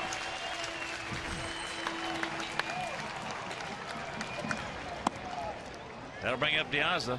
Now batting. Number 30, Alejandro Diaza. 1 for 5 today, but I'll tell you, he has swung the bat well. I'd just soon outside of Konerko have him up there as anybody. This is not one of your more intimidating left-handers, so Diaza should have a pretty good cut at it.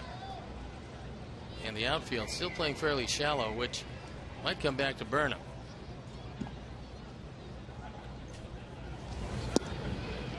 Takes that pitch down low.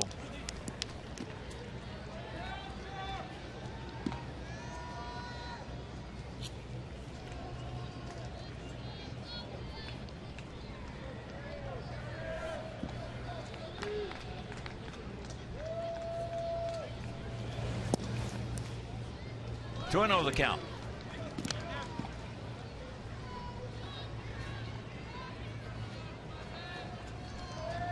This is most likely the last man for Blevins, as Ramirez, Lillibridge, and Becker to follow. Dunn and Konerko taken down for pinch runners.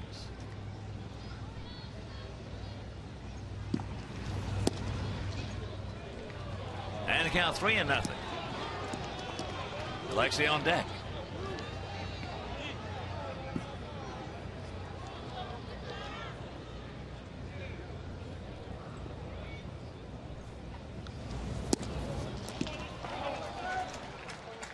So the walk. And here comes Melvin.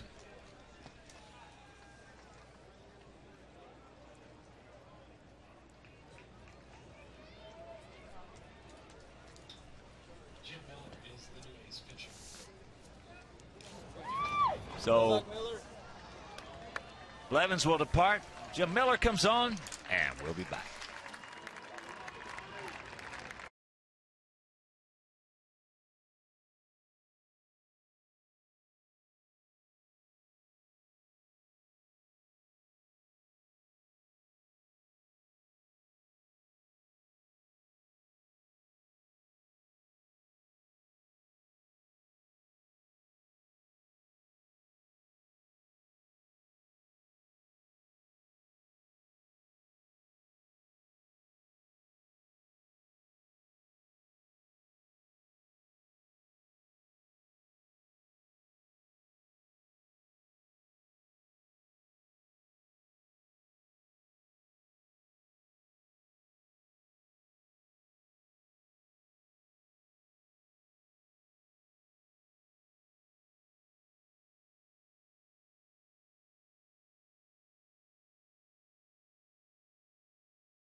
The pen is Jim Miller.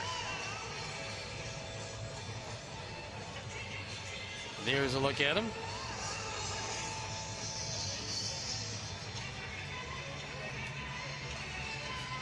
He inherits runners at first and second. The game is on the bases, and Alexi Ramirez looking at him from 60 feet 6 inches away. So Jim Miller, soon to be 30. Oh, in about 3 days. Here's Alexei. Looking for it, got it just underneath it. Miller, 6'1", 200 pounds, coming over from Colorado.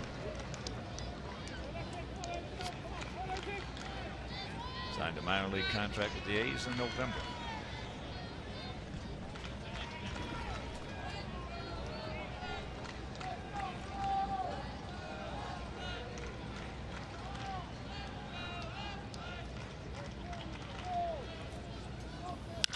There's a base hit. Here comes Tank. That's going to get through. Here comes Diaza. They're going to wave him around. Desiedo scores. Alejandro scores. Sox lead at 4-2. Yes! Yes! Just the 5th and 6th runs batted in for Ramirez this year, but a line drive rocket. The outfield was playing a little more shallow than they've been playing, thinking about the looping single and maybe the play at the plate. Miller throws it right down the middle, and Alexi splits the gap in left center field. So the leadoff error in the inning by Sogard comes back to haunt Oakland, and it's a 2-run Sox lead. Don't stop now, boys. That's Lillibridge. Come on, Brent.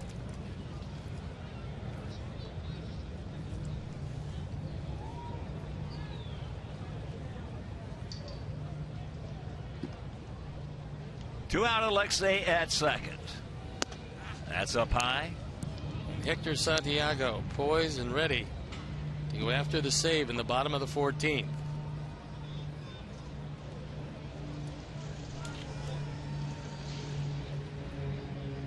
Well, as Abner dictated, he's got the heart of the order to go through. Seventh inning stretch, second 7th inning stretch. Well, this would be a huge one to win. Come back 5-1 in a game that you gift wrapped for this Oakland team.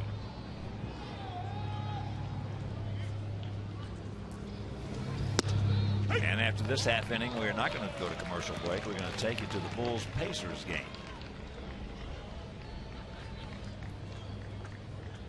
and then come back here, hopefully for the conclusion of this game.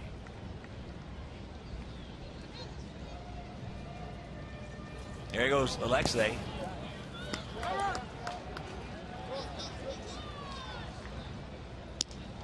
So he said he did go, and that'll reach out of the side, but the clutch. 2-run double by Ramirez. We lead at 4-2 right now. Let's go to the Bulls-Pacers game.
Trying to nail down his 5th save of the year in 6 opportunities.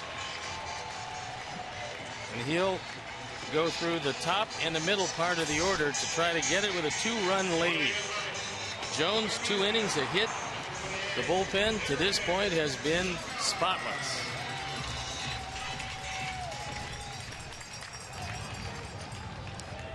So here's Sogard. First pitch strike.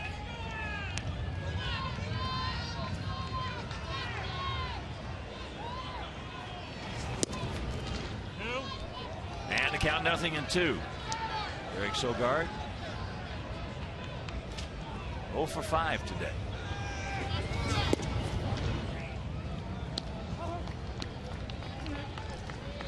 Four runs, 13 hits, no errors for our guys. 2 runs, 7 hits, and 2 errors. A big error for their guys. Close didn't get it in the count 2-2.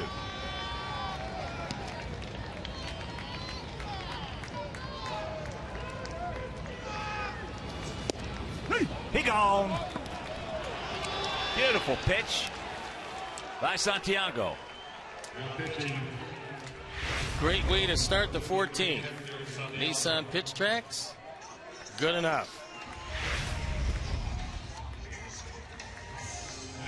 So here's Reddick. He's 1 for 5, had a big RBI double and a run scored in the 6th inning. Takes first pitch strike.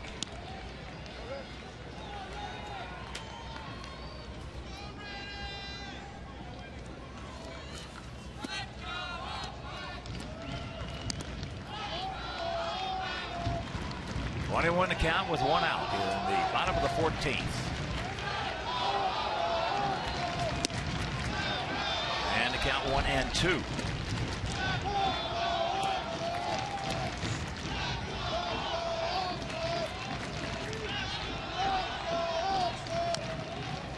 Just did get a piece of that screwball. Hope to see this out because you want to see Cespedes come to the plate Clean. not representing the tying run. The base is clean. Yes.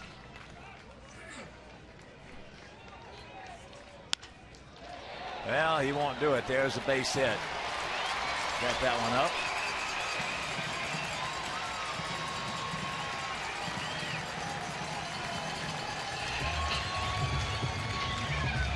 And Reddick got the cookie.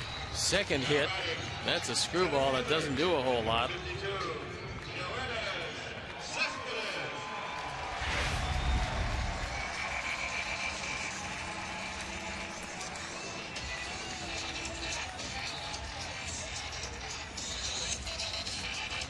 Now Alexei having a little meeting with Hector, and here is Cespedes. 2 for 4 today with an RBI. A little duck snort right off the end of the bat to knock in a run.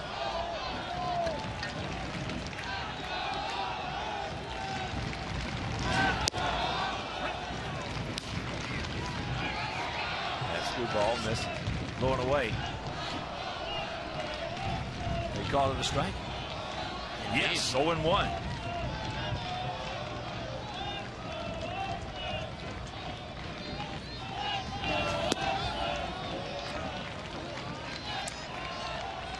Outfield there deep, straight up, spread out. Seth Smith on deck.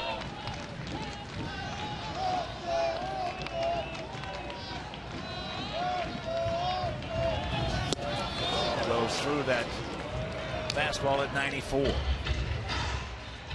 Just as soon want to keep the ball away from Cespedes in this situation. That fastball is up. It's on the outer third. I'd like to throw that one a little bit further away.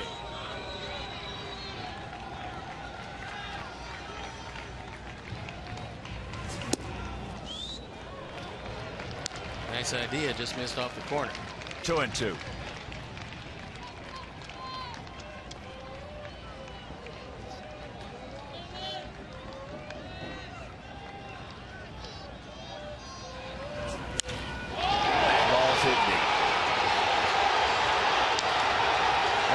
ourselves a 4-4 tie.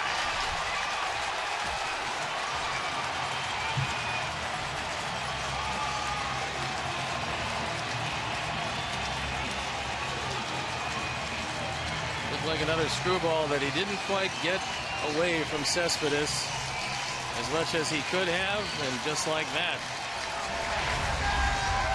it's back tied again. There's a screwball. And Cespedes went out and got it. An enormously strong young man. Wow. So here's Seth Smith. Takes first pitch strike.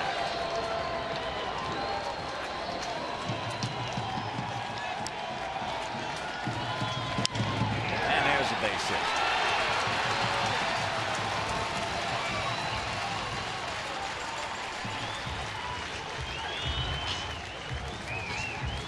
And here comes Don Cooper.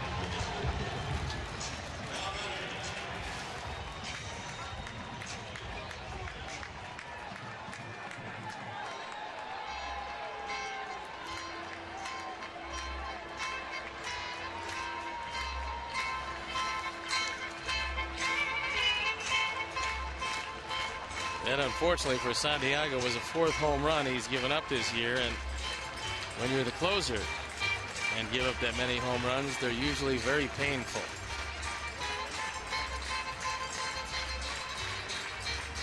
Now the big mistake was that hanger too. That's what set the whole thing up. Now batting, the catcher, number 8, Kurt Suzuki. So here's Suzuki. Hey, when you got a young bullpen like we do, you go through growing pains. Some pains. Yep.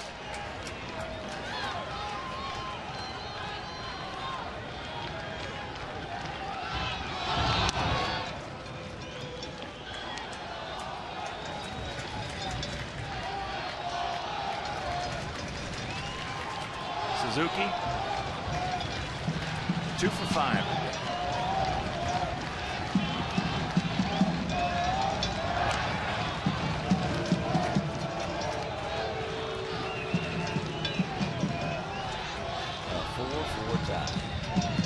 They scored 2 in the 6th. We scored 1 in the 7th. Paulie's 400th homer tied it in the 9th. We scored 2 in the 14th, and they have come back to score 2 in the 14th. Morel playing back. Pretty good idea if Suzuki had gotten that ball in, because Morel was way back at third base.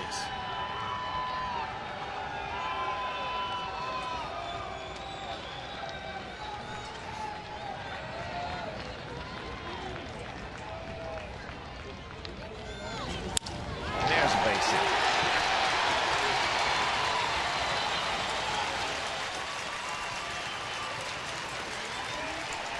I don't know how this guy was hitting 200 coming into this, because he looks a lot like Johnny Bench against us. Well, this is what we talked about in the first game. We're the perfect team for him to come out of it, because he just wears us out. So he is Kila Ka'ahui. 4 straight hits against Santiago. Ka'ahui is 1 for 5.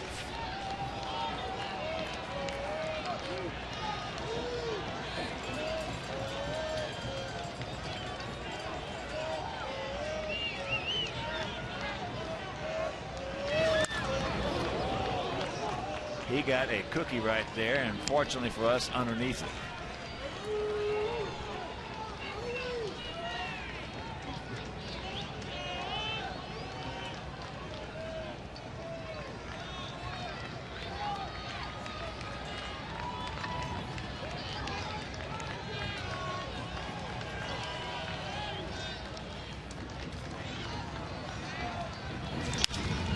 And that's trouble. This ball game is over.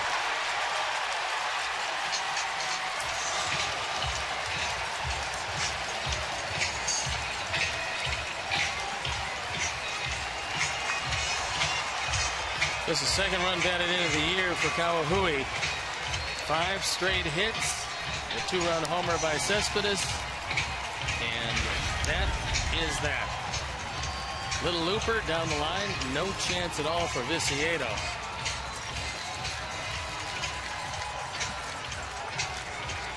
And a long way to go. Come up with an L in this one.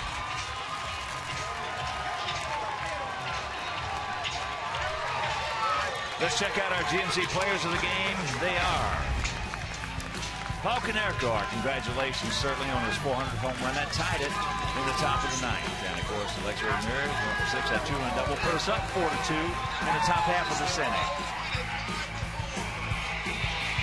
So for my partner Steve Stone, our director Jim Angio, our producer John Walgren, our associate producer is Keon Del-Shahi, our technical manager Mark Harper, for the executive producer Jim Corno Jr., also for the mayor Mean Joe Groove. This is a Hawk. So long, everybody.